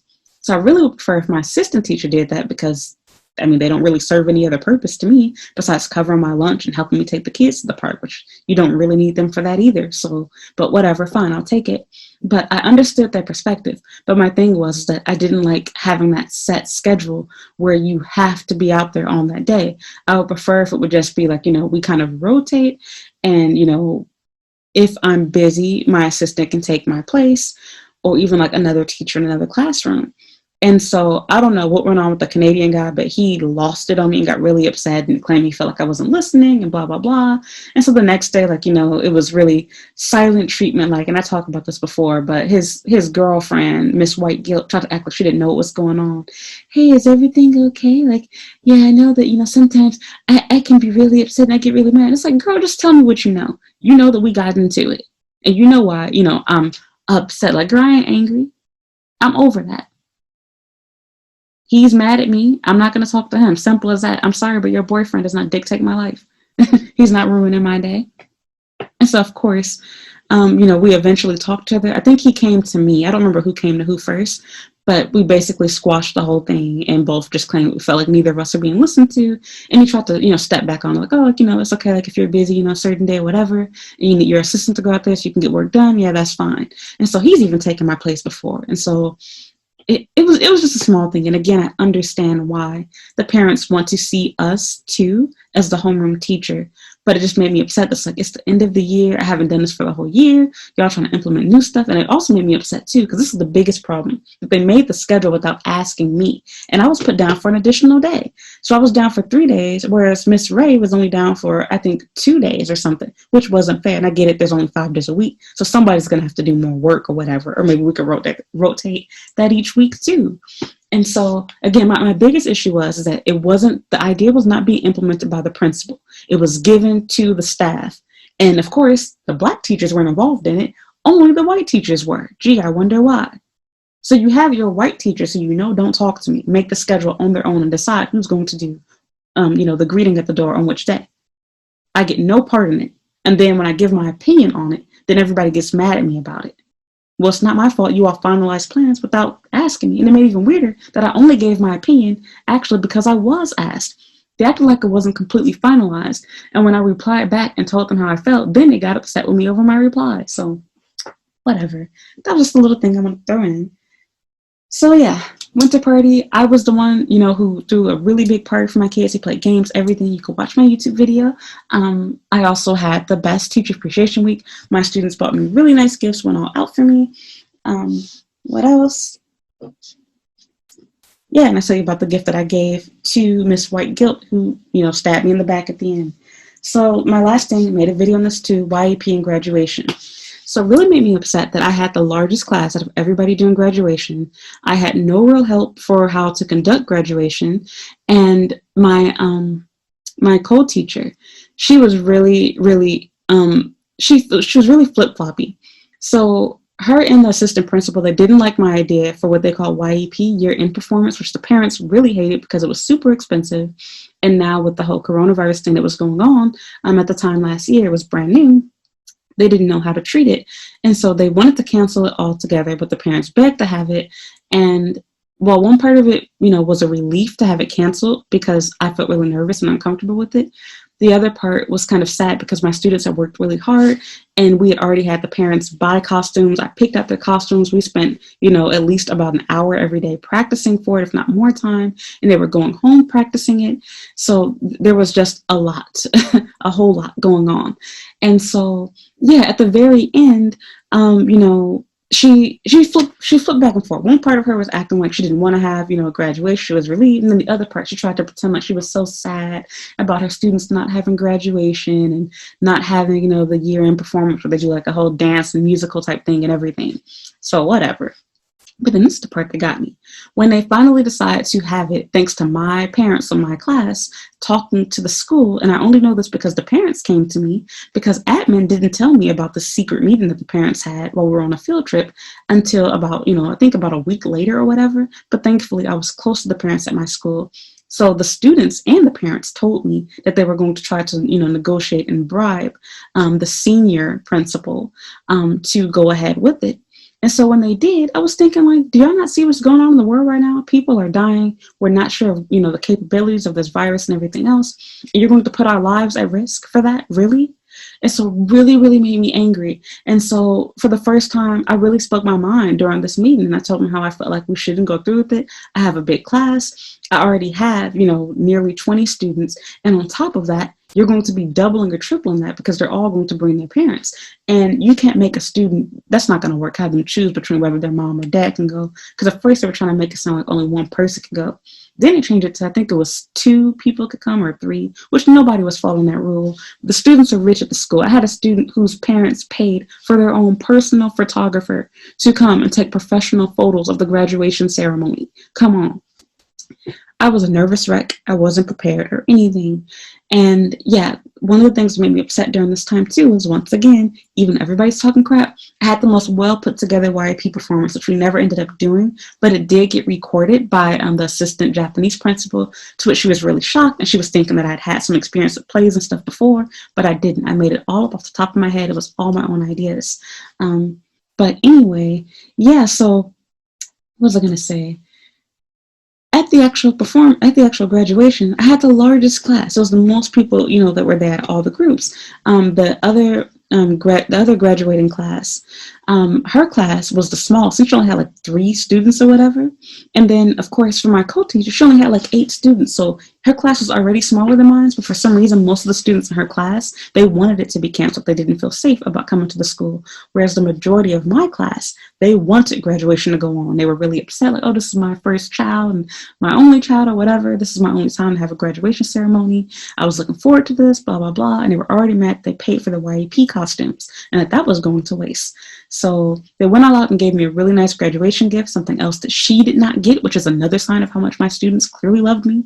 But we're not going to go there. All of those pictures and videos are on my channel and on my Instagram page. But yeah, like that really made me upset that they looked at me like I was crazy. And then before this happened, there was a meeting that I had where the assistant principal finally showed his true colors and turned his back on me. He went off on me. We had a meeting about YAP, and we had met before, to which, like I said, they didn't really like the choice that I had. I had my students dance to The World's Greatest by R. Kelly, and this is a little bit before the scandal like really broke out, I think. But of course, it was kind of going on during that time too, if I recall. But yeah, they feel like it wasn't really YEP, like it wasn't IB, and it didn't fit because our theme was celebration. So I was like, this is celebratory African American music, and it shut them down because they ain't gonna argue with me about Black culture, and it worked. So anyway, and it turned out to be great. Nobody had any complaints when I did it.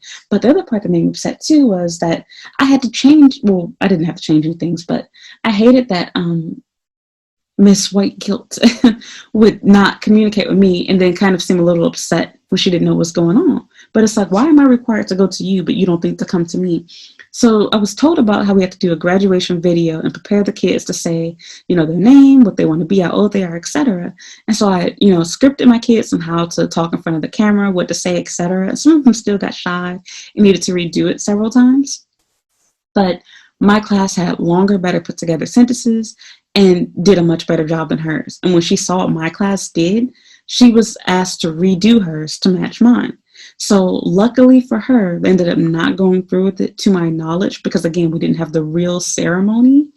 So all of that stuff got scrapped, but it was just little things like that. So this all built up to the end of her, talking crap, but we'll talk about that later.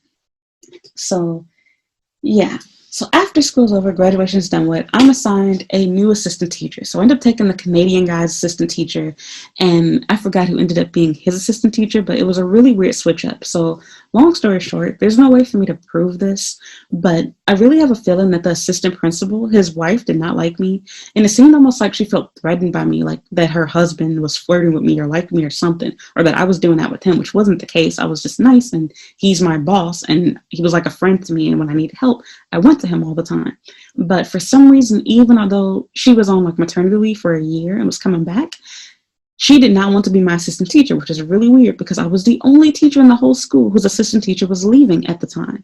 And then eventually, it was later found out that another assistant teacher from the guy, John, where we got into the argument over the little boy wearing the bikini, in infants and toddlers class, his assistant ended up leaving too. So of course she gravitated to that class.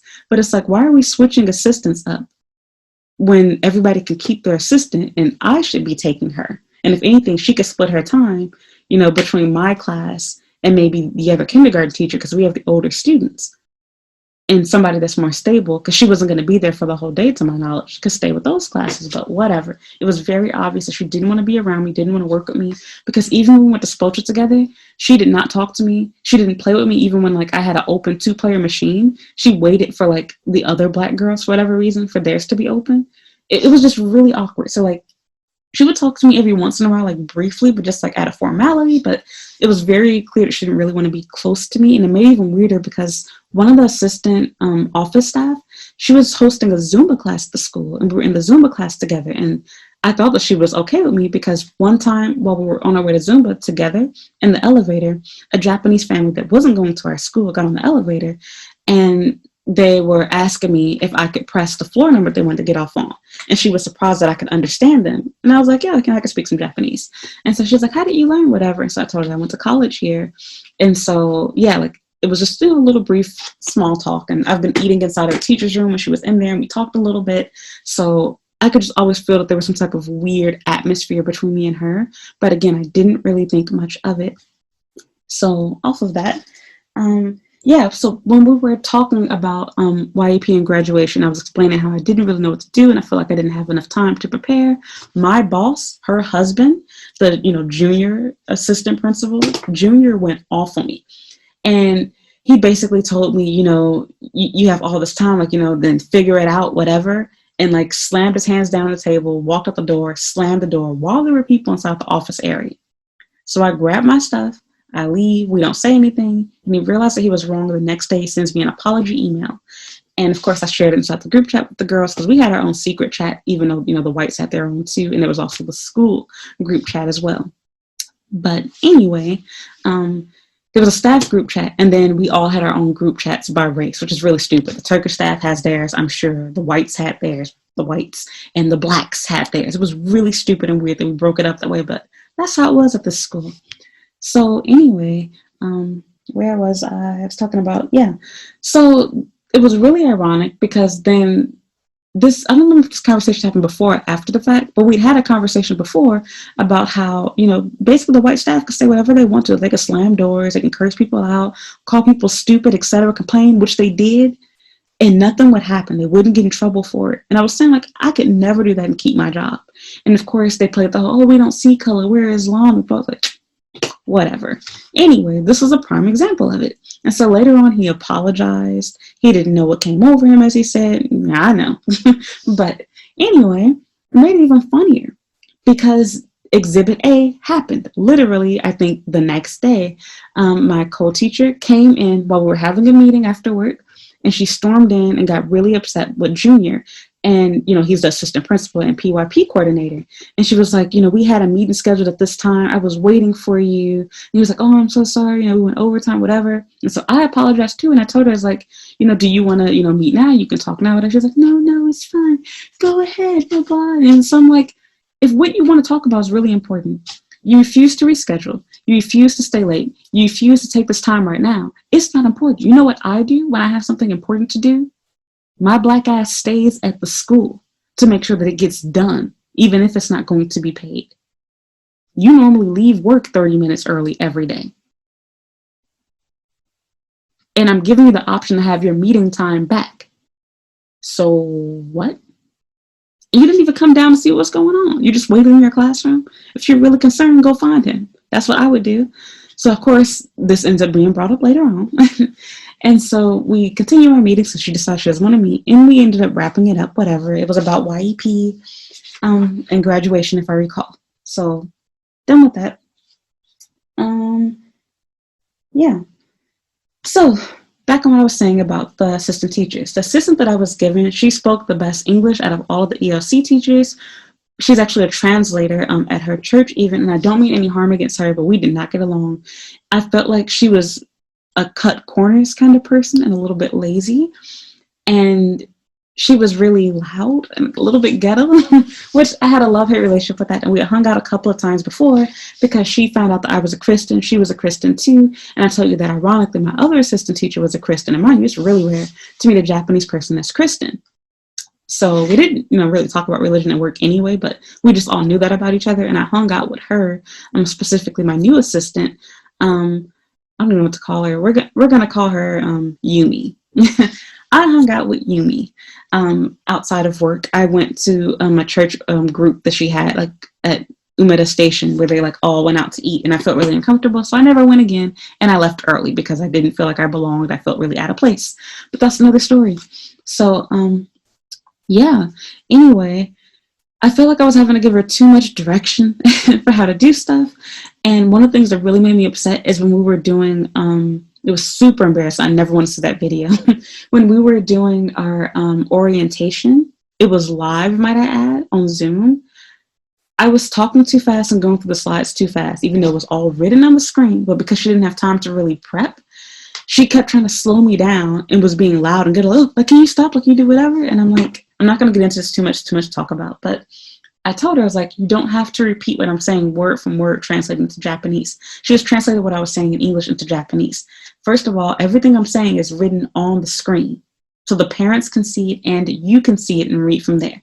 Just briefly translate what you're seeing there, an overview. Secondly, these parents are all returning parents. None of them are new. They've all been to the school before. They know how things run, how it goes. They've also been given a list of what the parents, what the students need and how the school year is going to go. So there's literally no real need for this. This is just being done out of formality.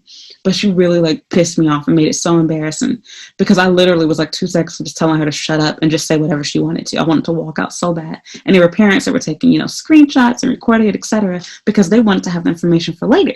And so I'm thinking oh my God, why?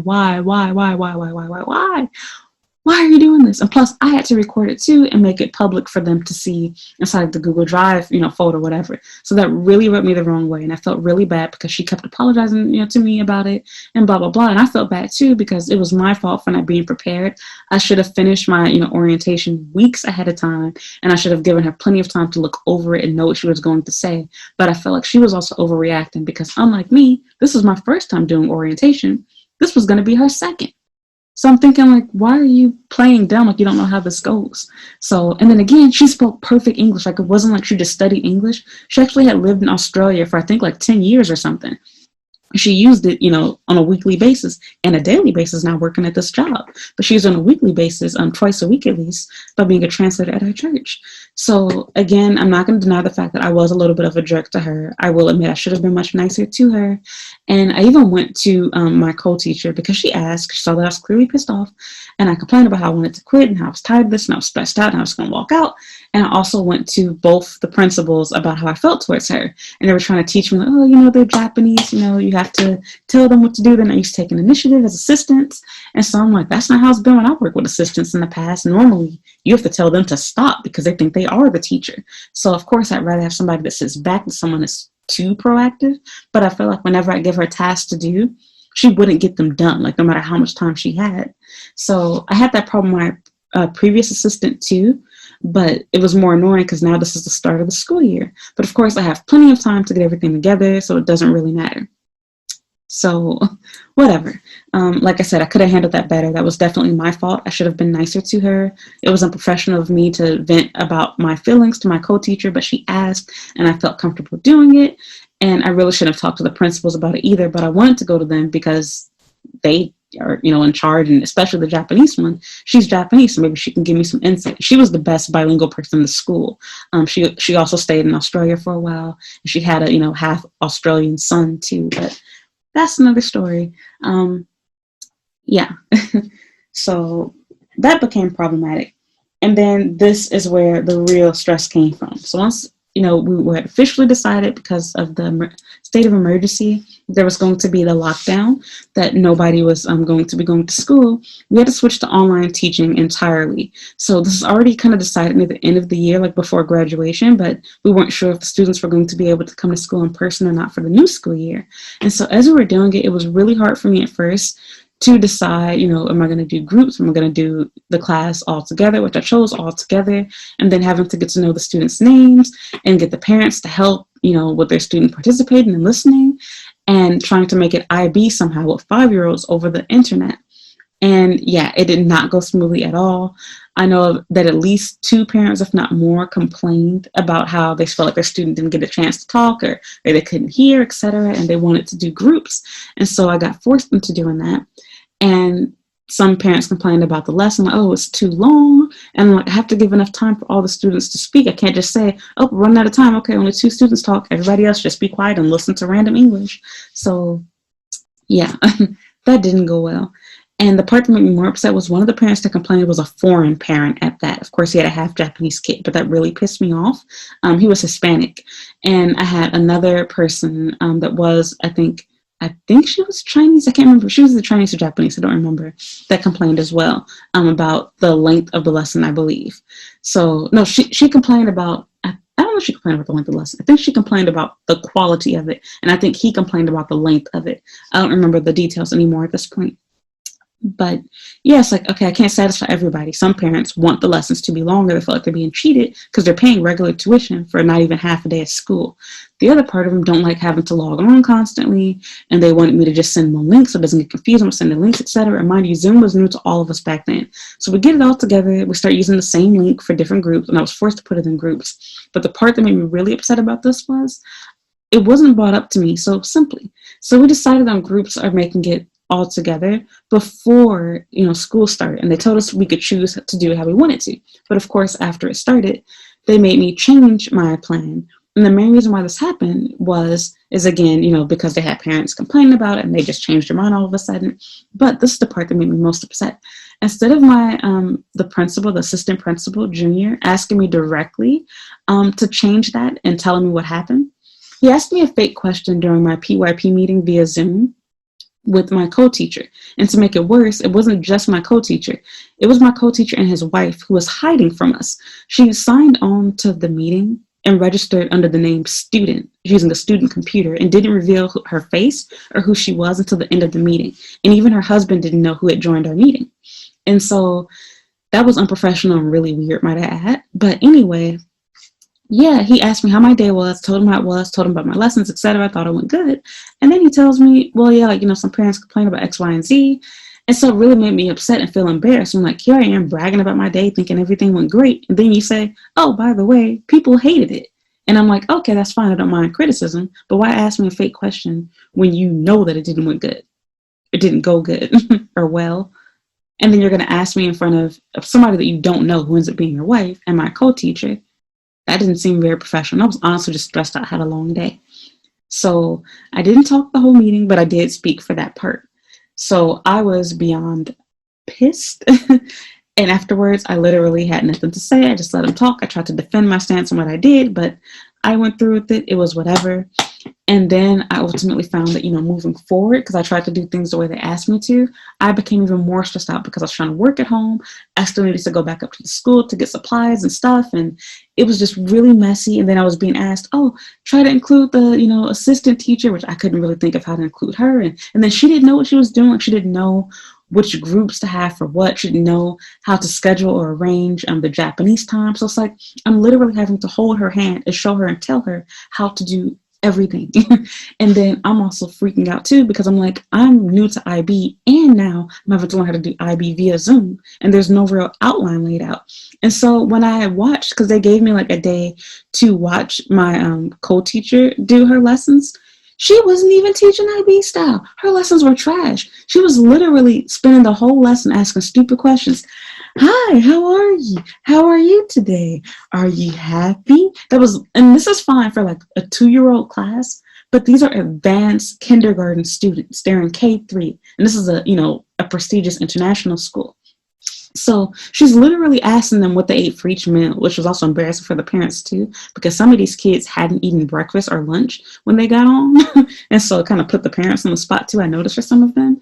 And so she would literally spend time asking all of them and be like, oh, that's great. Did you say thank you? Did you tell your mommy thank you? Go tell your mommy thank you. So I'm like, all of the slow talking, stupid questions and asking several questions several times. This is genius. You're literally taking up 30 minutes of the day doing nothing, and she's getting paid more than I am, I'm sure, because she's been working there long and they give yearly raises. So I'm thinking to myself, like, but that's not IB style. Okay, whatever.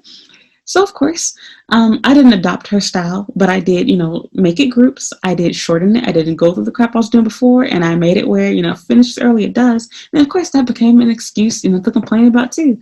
Oh, it's finishing a little too early. So it's like, you can't make people happy. You end it too early, then it's a problem. You end it too late, then it's a problem. Too many kids, then it's a problem.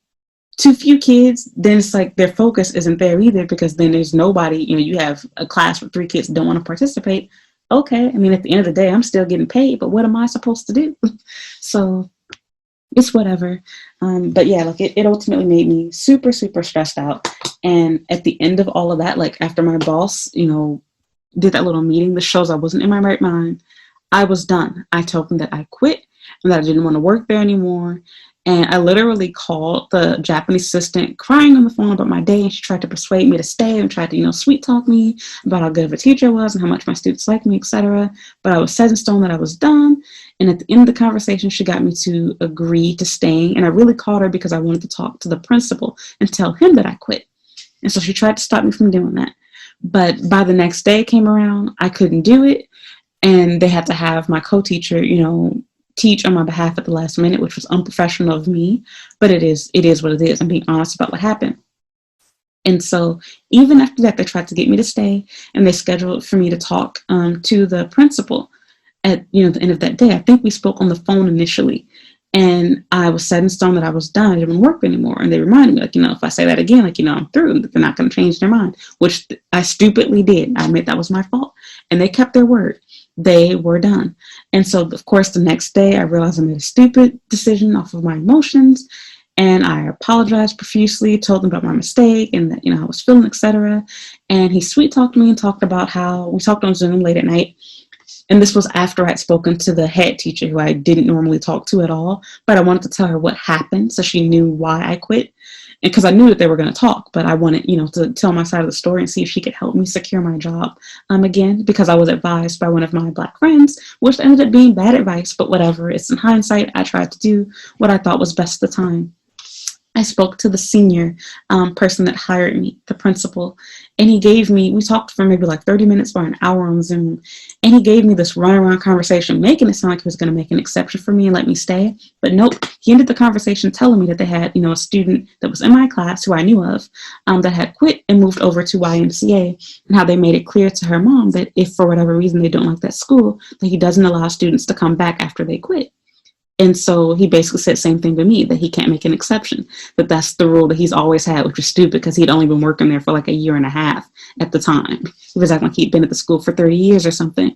He did work at another location, but he was new to this branch. So yeah. And so I was really shocked. I cried. We were talking. And so he was talking about how, I was like a daughter to him, blah, blah, blah, and how they were going to give me a letter of recommendation and how they were going to, help me find another job and find a new apartment. But they basically told me that I was going to have to move out of my place and look for another job. And that, I begged to work there. I begged for another chance. I begged if they could reevaluate me, whatever. And so the most he could do for me, as he said, was to let me stay until July, which was really just their way of having me stay for the first the first term essentially, so that this way I would be leaving right after parent-teacher conference, right before summer school, and they would have enough time to find another teacher, what they were really doing. But of course, he tried to make it sound like this was to benefit me, which that was not true. So I agreed to it initially, but the more I thought about it, I was like, I feel stressed out doing this position. I am literally staying up all night. I'm having no off time because I'm trying to make everybody happy running a circus, trying to worry about a parent complaining about me. And I didn't like this set of students as much as I did the previous ones. I won't lie, I didn't. And on top of that, beyond just my thoughts on the students and the parents and whatnot, it was too risky. Why would I stay at your company, miss my opportunity to find another job? Because this is springtime last year. This is the time to switch jobs. Why would I wait until the summertime when nobody's looking to hire right now to try to find a job? That would be beyond stupid. So I started applying to other jobs. And before I did that, I actually wrote them a resignation letter because he demanded that I do that. And he said that I couldn't continue teaching with them until I wrote that letter saying that I resigned. And in exchange, he was supposed to give me a letter of, recommendation too. And so even although I was no longer going to be working there, because I had delayed it so much because of graduation, because I didn't want to take off any off time, take off any off days, or waste my, summer days or whatever, I'd rather do it when I'm getting paid. Not summer days, spring vacation days, so to speak. I didn't renew my visa even though it was expiring. So they were trying to act like they were going to help me stay here too, which they were initially. And I had to do the runaround and go pick up some documents for them, which they had never had to do for a teacher before, to get my visa renewed. But because I decided to quit after I had done that, they actually called immigration back, canceled my visa. I had to switch to a designated activities visa. It was a very long, tedious, and embarrassing process to do that at immigration. And they did not regret anything at all. And they even blackballed me and tried to stop me from getting another job. They wouldn't let me work for another abroad school. I tried to apply to the Sendai location because I didn't leave the company on bad terms as a bad employee, but rather I quit and I felt stressed out working there, which I understand that. But again, this wasn't a normal situation where I just quit a job and everyone hates me. The management was trying to be on my side or act like it. And they said they were going to help me find another job. So why would you not want me to just work at a different branch at your school? Stupid move on my end, I guess, and lesson learned. But it wasn't just their own school. Even when I tried to work for other companies, I tried to get a job at another dispatch company. When that company called them, they acted like I was still employed with them and that I wouldn't be available until July. They had me looking crazy like I was a liar. And of course, I was blackballed from that company, couldn't work there, wasting my time applying and interviewing for them. And they didn't even get my side of the story. They just took what, my previous employer had said. So they really did me bogus. And because I gave them that resignation letter, I didn't qualify for things like unemployment. I didn't even bother to try for it. And I moved into that place because they bullied me to move there. I was living in the worst city in Osaka, Nishinariku, which is the worst city in Japan. It's full of yakuza, full of homeless people. And now I was having to move with no money. So I was lucky that things happened the way that they did at the time that they did. I was in between getting a stimulus check from both the US and Japan. They gave me my final check, which they were nice about that. They didn't, cut anything out and be funky. They gave me back the money that I had from vacation days that I had never used. I didn't use a single vacation day. And yeah, they let me go. But the part that made me the most upset was, which I already talked about earlier in the video, wasn't the fact that they didn't let me come back. Wasn't any of that. It wasn't even the fact that there was a double standard, that the white staff at my school would constantly say things like, I quit, I'm done, I'm tired of this, curse people out, call them weak, call them idiots. Admin staff, they would talk to admin staff like this, not just regular coworkers. They would talk to the principal and assistant principal this way, that they were able to do that. But when I say that I quit out of stress,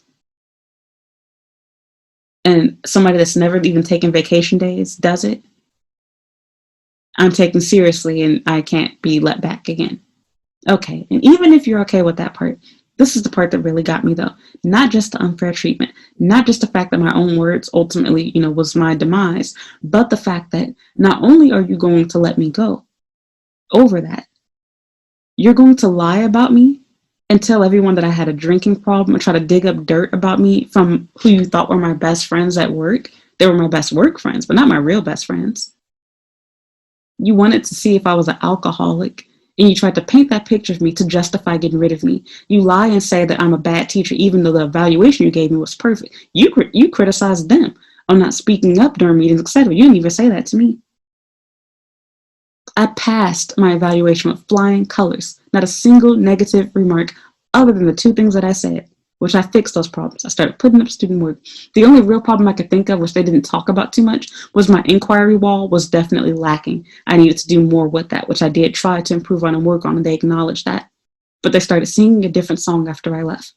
I went from being a well-loved, well-liked teacher, and them saying that they can tell that the students really loved me, to then suddenly being an unfit, a bad teacher, not being able to do IB style, being this alcoholic, this wild, crazy teacher, whatever. And it made it even worse that they not only did that amongst themselves with admin, they went and told all of the staff. So people that I didn't even talk to, including Heather, the girl that got mad during the JET program, she was aware of that. She brought it up. She was saying how, the senior principal, she said this to, my old coworkers, that he better, renew her visa because they did it for me. I was basically drinking on the job, basically, and that they should have fired me. And so I'm like, why is that common knowledge to tell your staff?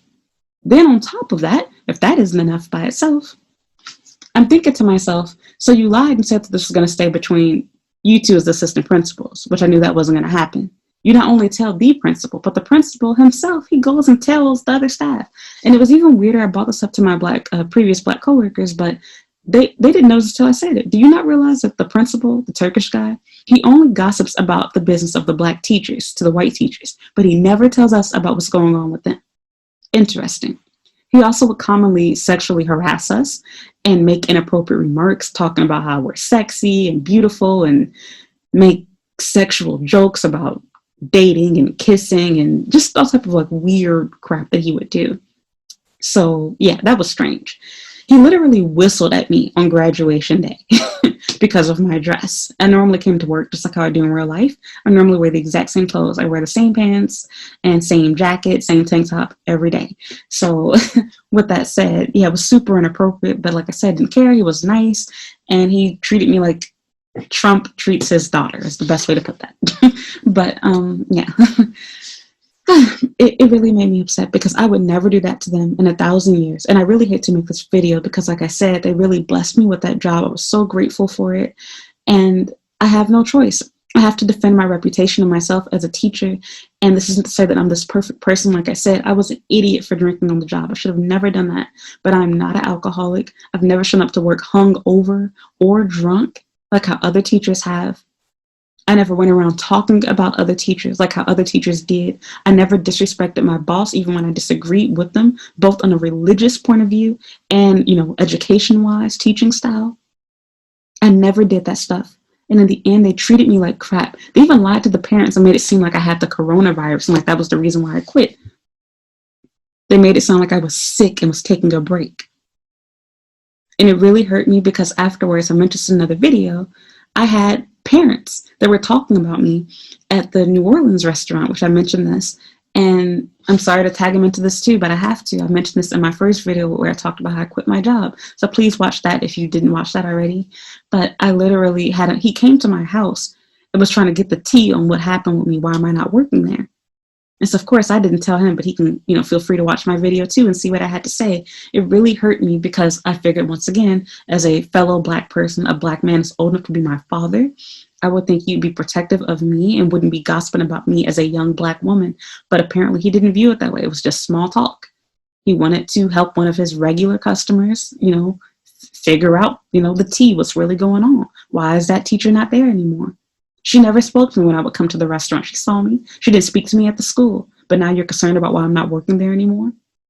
Mind you, this same school, a broad international school, they had a full-on fist fight between two parents in in primary, in second grade at that. But I can go into like a whole video on how they treated the white teachers completely different from the Black teachers. And it's not just me. That's the other thing too. Like normally, I'm normally one of those people who used to be like, well, if something keeps happening to you, like maybe you're the problem, you're the common denominator. Because if you watch my channel, I have nothing but stories about bad experiences, bad houses, bad jobs, everything. But I can always take accountability. Like I said, I took accountability for the fact that I shouldn't have had that drink. But the point is, that wasn't what cost me my job. That happened almost a year after I quit. If that was the problem, That should have been addressed 10 months ago, 11 months ago. But that wasn't the case. If me not being a good IB teacher was the case, that should have been addressed when you did my evaluation back in November. But that wasn't the case. It was a scapegoat, it was an excuse, because it would have looked a lot more stupid for the Turkish staff, the Islamic staff, to explain, we let go of her because she said she quit, even although she asked for her job back. And if you read my resignation letter, it even mentions how I wanted my job back, but that I knew I had confidence in myself as a young woman, as an American woman, as someone with, relevant experience and a relevant degree. I know I can find another job here. And I did, and I have. So I know they're going to watch this video one day, and all I really want to say is, I actually wrote a bad review about you guys on Google, and I deleted it. And I'm glad I did, because a job that I actually worked for a short period of time, which that didn't turn out well either. I didn't work there. A job that I interviewed for, but decided that I didn't want, that wanted to hire me. They actually looked at you guys' reviews and they saw how fake they were. They're all written by Turkish staff and one Japanese person that was real, that actually liked the school. And the rest of it was, Japanese staff complaining about the school, not being safe, etc. The school is full of scandals and fakeness. Their admin staff, I won't even give this person's name. I will do them a favor. They have been accused of doing things to the kids. We'll leave it that way to keep this video from getting demonetized. They have been accused of touching sexually these children. And because of that, they've been accused of doing things to these children. Because of that, they were moved into admin, but they used to actually work with the infants and toddlers in preschool class. Interesting. But that person's still there and we don't question them. They've had other people that have been moved that were working in a principal position, but were accused of stealing money out of the school. Do they get fired? No. Muslims stick together. So what do? They move them to another location. It doesn't get talked about. Nobody knows. And you want to know how I know this? Because the staff gossips and talks. They got a hold of a letter that came to the school and opened it apparently, and they saw that it, the contents of the letter, and it talked about that. I never saw it. I wasn't working here at this time, so I'm not going to go around and, defame people like how they did to me and speak on things that I didn't see, which is also interesting because none of the staff, well, I won't say none of them, the majority of the staff was not there the day that I did drink at work, but they all talked about it like it was factual, like I was this, full-blown alcoholic or something, which is really funny because they all do smoke and drink, as well as illegal stuff like marijuana, etc. But here I am. I literally have 2 sips of something that's not a beer, not wine, not no strong, heavy alcohol, whatever. But Chuhai is literally kind of like a highball, if you will, with a significantly lesser alcoholic content. I can't even compare it to anything. Maybe like a daiquiri. I don't even know what to call it. It doesn't taste sweet like one though, but it literally tastes like pop.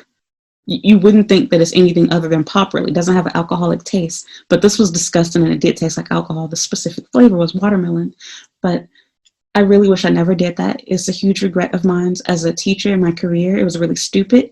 And I would totally understand if they were to fire me after that. I would be really hurt if they did, but I couldn't complain because it would be a clear action with a clear consequence. But this is not. I'm literally being punished for choosing to quit my job despite them choosing not to keep me. I'm being punished for trying to look out for myself and secure a future job and not going through with their fake contract of continuing working for them until July, even though that gives me no job security. I'm being punished for that. And like I said, the good thing is at the end of the day, I was able to find another job. I'm working on another job. I'm okay now. And to make sure they have nothing else to say, because they talked about this too, they put all my business on Front Street. So I forgot to mention this part, but a part of them helping me financially with the pay advances and whatnot, because I became so trusting to them, I confided in them about me owing back rent for a previous place that I lived at and that I was in a process of potentially being sued. They shared that with the staff too. And they tried to make it seem like I scammed them out of money. And it's like, you let me go. I unexpectedly had to move from a place that I never want to move into to begin with because you bullied me and blackmailed me into moving in here. I needed that money to get another place. How am I supposed to pay you back? How am I supposed to pay you back when I'm trying to keep a roof over my head, food in my stomach, and now move my stuff out on my own when you gave me a car to move my stuff in? That was hard and a lot to do. And thankfully, my boyfriend helped me with that. I would have been screwed without him. So it's just really stressful. It's really hard for me. And this video is super, super long, but it needed to be. It really can be so much longer because there's so much more to cover. But I really feel so hurt, so devastated, so betrayed because I would never in 1,000 years badmouth them or talk bad about them like that. I really love this job. I loved my students. I loved my position. And I don't wish anything bad towards them. I pray that, God forgives them. I ask for forgiveness on their behalf because they were ignorant and what they did was wrong and evil. And I take full responsibility for my ignorance as a teacher. I shouldn't have shared my opinion on the students' clothing, even though I keep my stance. I'm not going to change my mind on that. I completely still feel the same way. I don't feel like a child that young should have somebody making those decisions for them, especially since it's not it doesn't align with the cultural norm, so to speak. And aside from that, with the JET program, it's not somebody's race or specifically attacking somebody in that kind of way. You have the right to say that something isn't a good job to have. I can go to the US and tell people that I wouldn't want to work at McDonald's. I don't see why anybody would want to work there. You can choose to get upset and act like you own McDonald's and like it's your life, or you can be like, yeah, McDonald's is a crappy job. I worked at Starbucks. There's people that hate Starbucks. I don't get upset when people complain about Starbucks. So whatever. I don't feel like I owe an apology for that either. But did I apologize? Yes, I did. I decided to be the bigger person. Did it help in the long run? Nope. So after I left, my co-teacher also went around, telling everybody like, oh, she was taking up all the time with the principal. Never had time to meet with the PYP coordinator. And it's like, you were never meeting with him. Like, he would normally come to my classroom on his own and try to help me, offer to give advice, etc. And then the couple of times when you did try to meet with him, I would always tell you, you can go ahead and talk to him if you want to. You would always have the staff meeting to yourself because I didn't talk and I would normally be late to them as well. So it's because I would go to the park beforehand and I would try to give my students as much time as possible. But I'm done. There's so much more that can be said about this. I pretty much said everything. But yeah, at the end of it, they evicted me from my apartment.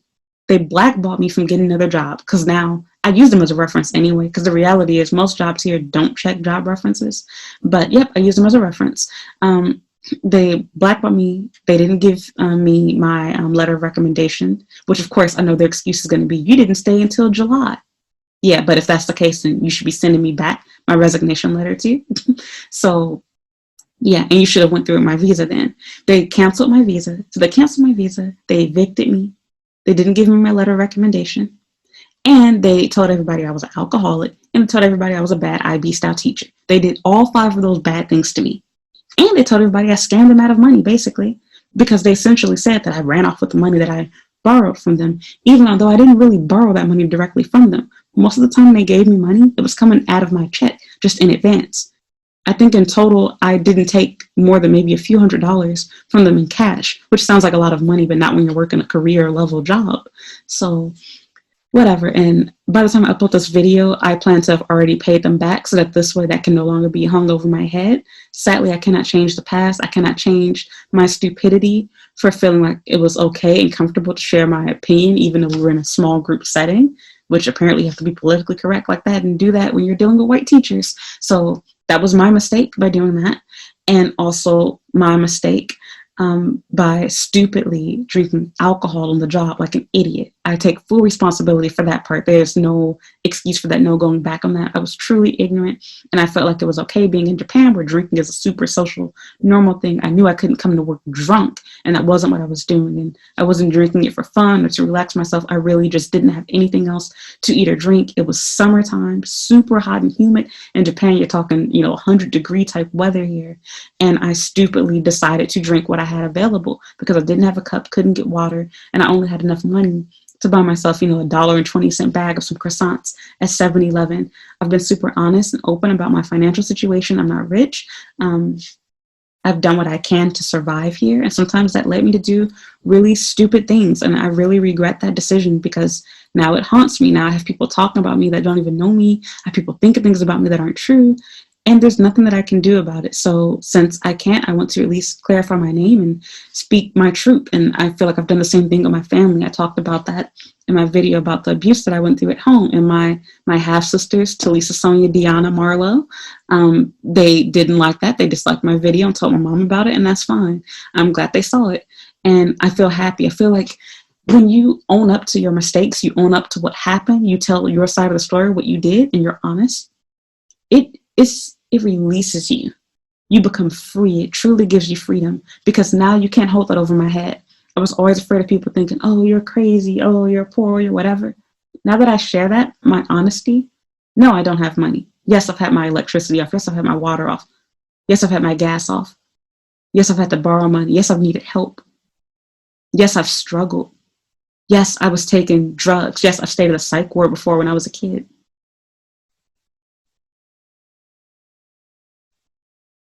Once I get those things off of my chest, once you say them, you feel so relieved because now you can't hold that over me. You can't make me feel bad about myself for something I've already shared with everyone. I've owned up to what I've done. I've owned up to who and what I am.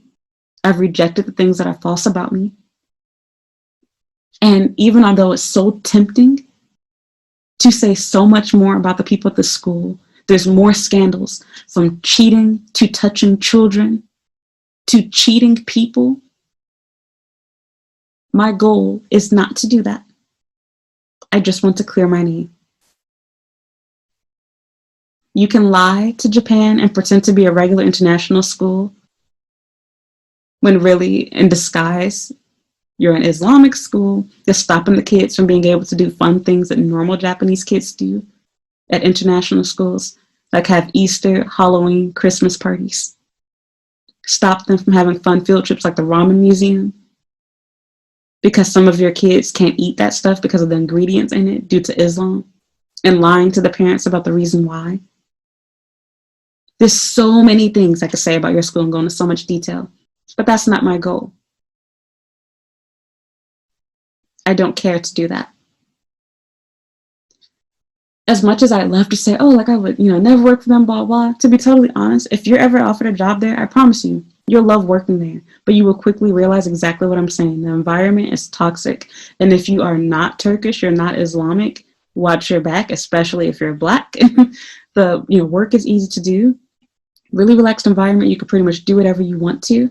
But whatever you do, don't get on their bad side, because they will find a way to get you there. And again, as I was saying, I kind of got sidetracked. I always think that, it has to be you. But the older I get and the more experiences I realize, it's not always you. Sometimes you really do just have bad luck and you just run into continuously bad places. I promise you that is the entire story. There's nothing more to it. That is exactly what happened. Does it make it right? Does it make me perfect? Nope. But here goes the thing. Like I said, it'd be one thing if they got rid of me after my evaluation, which they said was good anyway. It'd be one thing if they got rid of me after me having that chew high drink, which they claimed to have understood and even pretended like they weren't going to tell the actual boss, which they did. But they didn't. And they did nothing but praise me and compliment me for the entire year to follow. It wasn't until I quit that then they sing a different song. Now I'm a bad person. Now I'm a bad teacher. Look at how low you have to stoop. You're a big, prestigious school. I didn't say anything bad about them at this time. And they were already talking badly about me.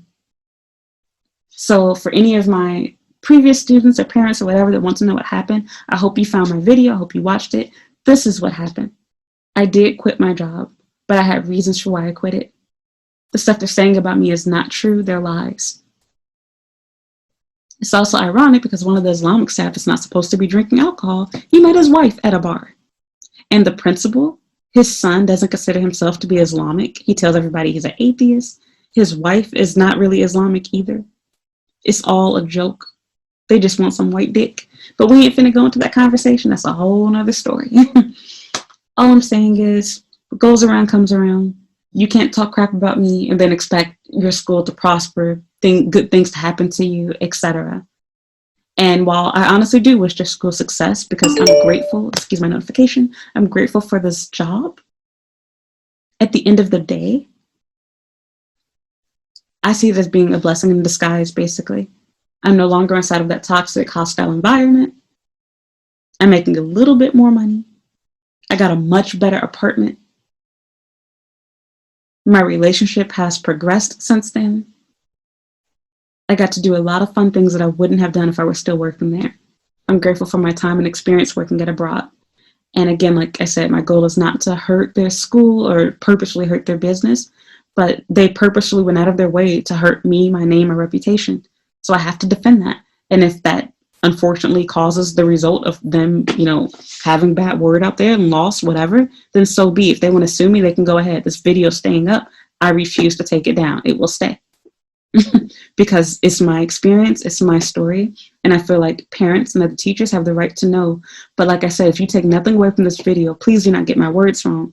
I'm telling you everything that happened, but none of those are reasons why they got rid of me. I quit on my own. They just chose not to let me back because it was his prideful policy being Islamic. It didn't make sense. And this is the same person who, after hiring me, admitted that he didn't like hiring American teachers because he felt like there were too many of them, whatever. And it's like, your school is in existence because of us. People don't come to Japan and say, I want to learn British English or Australian English. The majority of teachers here are from other countries that are not America. American teachers are hard to find, hard to keep, and they're preferred. They're the first ones to leave. It's your own personal agenda, your own personal hate for my country. Imagine if I said that to him as a Turkish teacher, and I said, I'm tired of working under Muslims. I'm tired of being around them. You guys remind me of my family. Look at how hurt he would be. I wouldn't have even gotten that job. Just little ignorant comments like that. This is the same person that told the black staff, oh, you don't really need health insurance. You're strong. You're athletic. Whistles at the staff. Makes sexual jokes about massaging people, etc. But I'm an alcoholic. Your head teachers who are screwing each other come to work with hangovers. But I'm the alcoholic. Okay. Apparently the JET program is also a sexual identity or some type of race, apparently too, because I don't have the right to say that the JET program is trash, even though those weren't my exact words. Because then I owe everyone a public apology as a former JET, even although this girl quit the JET program for God knows what reason. Interesting. So, whatever. I'm done. I can go on so much longer. There was so much more unfair practices. My goal was really just to clarify my name. I literally had 2 sips of alcoholic beverage at work, very low alcoholic content, chew high drink, doesn't make it right. Doesn't matter if it was 0.1%. It was still alcohol. I shouldn't have done it, but I honestly didn't know any better. And it wasn't a problem. We resolved the issue. We talked about it. I had a meeting with the assistant principals, both of them. It was resolved. This only got brought up after I had quit working there, and then it became a problem. The school is clique-based. They're liars. They do anything to protect themselves and make money, besides not being an Islamic school. So, whatever. I'm done with that. I'm officially done with this video. Like I said, if you ever given the opportunity to work there, I would take it. It's a good job. The pay is good. The work is easy. But just be warned, stay on their good side, because if you get on their bad side, you're done. They will do whatever they can to tear you apart. They did it to Princess too. After she left, they were all gossiping and talking about her too. And so I wonder if her little friend Heather was also joining in on that, because they all talked about how they didn't like her, how she was annoying, and they talked about how it was unfair that she got a raise and was able to, have the school buy off her furniture, and the school tried to give it away to me. I'm like, I don't want that crap. So yeah, but they did me really bogus. And so if it wasn't for things happening at the time it did, I would have possibly been out in the street, because I wouldn't have had the money to move into a new apartment. I wouldn't have had the time to find a new place. If it wasn't for those stimulus checks, wasn't for me not using my vacation time, wasn't for me having money left over from a previous paycheck that I hadn't used due to the lockdown because I wasn't going anywhere, it really saved me. But they did all of that to bully me to move out here, bully me to try to be best friends with everybody. And everybody in the end stabs me in the back, talks badly about me, and I did nothing to them like that. Even if you hated working with me for whatever reason, even though I stayed to myself, I didn't talk during meetings. I kept to myself. It's like, how can you hate me? I don't even talk to anybody. But the 2 times that I do talk, that's enough to hate me for the entire year, to blackball me, to be inside every group, everything. So it really, I don't even know, I'm over it. I'm done with it. So, whatever. That's it. It feels really weird making this video because it's a job that I really loved. And again, because I'm not phony and fake like them, I'm not going to sing a different song and pretend like I hate this company all of a sudden. I don't like the management. I see how fake and phony they are and were, and how they took things that I confided in them with, my personal business about, my finances, about my prior apartment, how they went and told everybody, how they lied and pretended like I was sick and infected with something that people in Japan aren't treating COVID like how we are in the US. If you have it here, you're like an outcast. You're exiled from society. People are committing suicide because they have it, or instead of going to the doctor, because they don't want it to ruin their family's reputation. Why would you say that to them? And did they say directly that I had it? No, but they implied it. My students were thinking that I had it. Did they apologize? Nope. They spilled the beans about the drinking situation. Now that I think about it, the staff probably knew months before then. But they made sure everybody knew by the end of it because they directly asked my Black coworkers, who thank God I already confided in them about that. But they asked them if I had a drinking problem, and they mentioned the fact that I drunk at work. And that really hurt me too, because like, isn't this supposed to be a school? Isn't that confidential? What if I wasn't that close to them and I hadn't shared that story with them? Why would you say that about me? Why are you trying to ruin my name? And really, because of how bogus they did me, I would love to share their names with you and tell you everyone, but you can just go to their website and you can find the names of everyone that I worked with. So like I said, at the end of the day, I was glad for working there because thanks for working at this, ultimately crap company. I have tons of pictures, tons of videos to show how good of a teacher I was. I have screenshots of, things that are posted about me. I have screenshots of their apology emails, of their blackmail, everything. And thankfully, because they deleted my email, of course, I forwarded everything to myself. So that's that. I'm done with this video. I hope everybody that I worked with sees it. I hope all of my students and parents see it, etc. At the end of the day, I'm not a perfect person, I'm not a perfect teacher, but I'm not this horrible monster that they made me out to be. I'm not an alcoholic. I don't enjoy drinking, and I don't do it often. I made a stupid mistake of trying to impress them and showing off and drinking a lot to try to seem cool and fun with them, but I wasn't blacked out. I knew what I was doing. I was capable of, getting myself home alone, and I made it back to work the next day. I was trying to have fun. And that really didn't help because, like I said, that implied that, oh, maybe she really does, because now she had a drink at work. And for some reason, while that gets talked about, nobody talks about the primary teaching staff literally coming to work with hangovers and drinking almost every day after work. But okay, I'm the one that's the alcoholic, sure. And we're in Japan, where this is culturally acceptable too. Not acceptable to drink on the job, which I didn't know that, but it is acceptable to get wasted after work. So I'm done. Sorry for talking so much. Thank you for watching. And yeah, I hope that you guys one day are willing to reach out to me and apologize. And I know you'll never do it, so I'll tell you right now, I forgive you. I know you don't know any better. I know a lot of it has to do with your religion with Allah. I don't have high standards or expectations from you. That's all I have to say. I'm not surprised at how you handle things. My mother isn't surprised at how you handle things, and that says a lot too, because she grew up with you guys' religion. She did not trust you all from the start. When I first heard about my job, she did not like that. She always felt like I should be more careful, that I was telling them too much, and she was right in the end. I was. I trusted you guys too much. I had faith in you. I really believe that because you were Islamic, you wouldn't do these things, but you did. You did. You treated me just as bad as any other Christian, anybody else. Your religion was a front to get information, to gossip and talk badly about me, to treat me like crap. You used me to take the place of your prior teacher, to be a temporary teacher. And as soon as your class graduated and you didn't need me anymore, you let me go. You didn't care about losing me because it was the beginning of a new school year. And these parents weren't as uppity and, giving you as much money as my kids were from the previous year. They hadn't been at the school for as long. You didn't care about losing me. You did me really bogus. And if it were up to them, which they tried to do, I wouldn't even be in Japan right now because my visa was expired. I had to go and get another visa, which was a really embarrassing, tedious, and long process.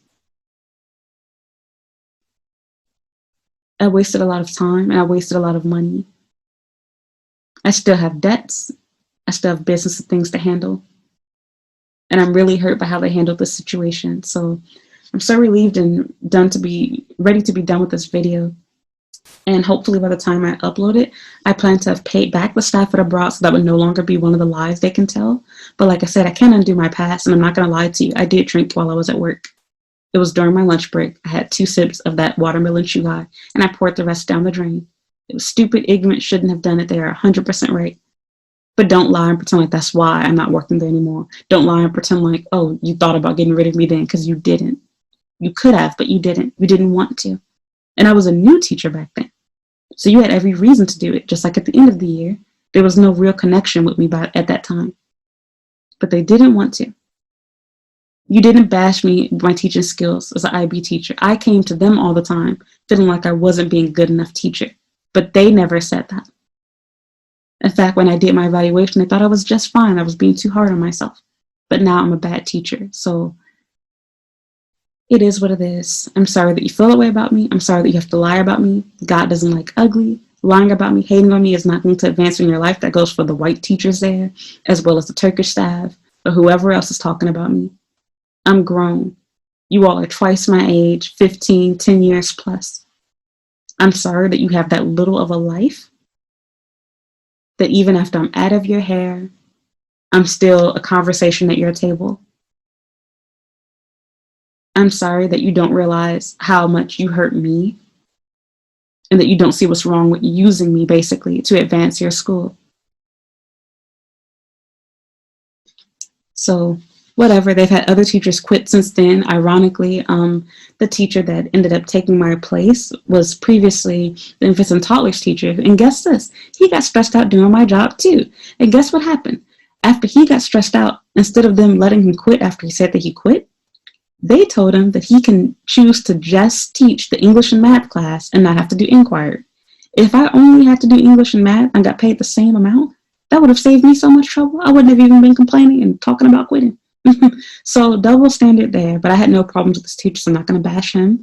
And then, yeah, it's really interesting. Like, okay, like the white teachers can do that, but I can't do that. You give them special options that I don't get when they're having a bad day at work. But nope, not me. One strike rule for me. So whatever. That's that.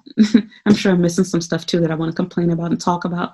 If I did miss something, I'll probably put it in a comment, add it to the video. But that's it. This video is like 4 hours long, but I needed it to be because there is a lot to be said. I wanted to get everything out into my entire story because I don't want to talk about this again. It's done. And I want to finally have one source people can go to. I'm going to make a blog post too to get the full story. So yeah, thank you so much for watching my video. If you enjoyed it, have any questions, want to add something, please leave a comment down below. Please leave a like. And as always, you can follow me on Instagram and Twitter at Comic95. You can add me on Snapchat at Comic the Savior and like my Facebook page, Comic95 the Savior. Thank you so much for watching this video. And if you want to catch up on this again in the future, or if you didn't already, you can also read the blog post for this video down below because I'm going to make a blog post. I haven't written it yet as of the recording of this video, but I know this video is super, super lengthy, so I'm definitely going to make a blog post to get more to the point and also to help it come up in the search results when people search for that garbage school. So I'm speaking out of anger right now. Like I said, I liked working there. I'm not going to bash the school itself, but they definitely treated me as their staff like trash. So appreciate their help. I appreciate the experience. I didn't like the way that they handled me leaving the school. It's basically like, you don't work for me, well then we're going to blackmail you by talking badly about you. We're going to cancel your visa, get rid of your home. Basically, they tried to push me out of the country because I quit my job with them, even though I was loyal to them for a whole year, never took a vacation day, never asked for a raise, never complained, nothing. The only thing I got from them was pay advances, which was truly an advance because whenever I would get paid the next payday, it would be deducted from my check. I've only taken a few $100s from them directly out of their wallets, and that was their choice. I didn't ask them to do that. So whatever, we're done. Thank you for watching. Goodbye. Okay, I don't know how I forgot this part, and I'm going to write it in my blog post. Mind you, I'm making this video before the blog, but I wanted to mention this in this video too. I forgot to mention that even after I had moved out, literally at the last minute, because they didn't really give me a lot of time. They basically gave me a month, and they were trying to rush me the whole time to make sure that I moved out, by the end of May. And really, they were acting like they were giving me May to do me a favor, but it was really to cover their own tail. They wanted the reason to deduct an extra, month out of my, salary, because they wanted to have, some type of notice, formal warning, whatever you want to call it, on my way out the door. So anyway, yeah. The thing that really made this even more bogus is, which I'm sure they're aware of this, I was basically required to lie in order to get a new apartment because I had to pretend like I had a job in order to get a new place. You can't just rent a place by saying that I have the money for it. You have to prove that you can afford to rent a new place, pay the month-to-month rent. And with that said, by them, letting me go, it made it where I had to basically, thankfully I still had it, use their contract to secure a new place, which I'm sure they're aware of it because, of course, after I moved, I quickly fell behind on my rent because I wasn't working. It wasn't possible for me to be able to pay my rent, but also couldn't afford to be homeless either. So it put me in a situation where I had no choice. Then if that wasn't enough, I wasted my own money in cleaning supplies, and I even bought some stuff to try to clean the place as best as I could. And do you know, at the end of all of that, they tried to pretend like they were having difficulty with contacting me and that they couldn't get inside the place. So apparently, I guess they contacted the landlord or paid some type of locksmith. I think they contacted the actual landlord, which that was confusing too because they made it sound like they owned the place, but apparently they were renting it through someone else and subleasing it to me, which that was never explained until the end, even though that still was never clearly explained because they never had me sign a contract for that, sublet, which made me feel like it was sketchy and illegal to begin with. But anyway, what was I about to say? So yeah, they held my mail and they claimed that the landlord had did it and that the landlord had changed, the lock, basically the combination for the mailbox. I call 150% bullshit, but of course there's no way that I can prove this. But yeah, I sent them an email about it and they like completely changed their tone. They were like calling me by my legal name all of a sudden, and they like directly told me that they couldn't, give me the contact information for the landlord in order to get my mail until I paid them the money that they had to spend apparently to get another key directly from the landlord.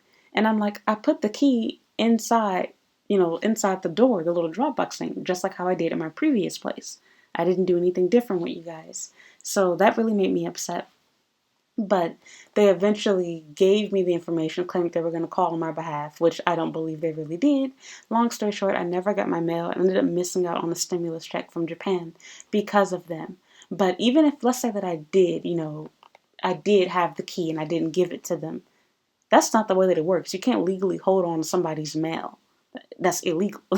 So, whatever. Not going to go into that, but just the little bogus things like that. I taught for them for an entire year, and not only do you, let me go, but you put me in a situation where I was going to have to leave the country. I was going to be homeless, and on top of that, I had to lie. There's no other way to get a place here. And then, like, even if we're getting a share house, the cost of, the move-in fees for a share house, you might as well just get a whole apartment living here in Osaka. I'm not in Tokyo.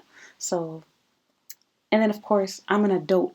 I'm not some new college student or some fresh expat that just got here yesterday. I have large appliances, I have furniture, etc. This is not stuff I can move into a share house. So just wanted to throw that in there and mention that part too, how they did me bogus. They tried to blackmail me and keep my mail, which they did successfully do, all because, I quit working there. Now, if that's not unprofessional, I don't know what is.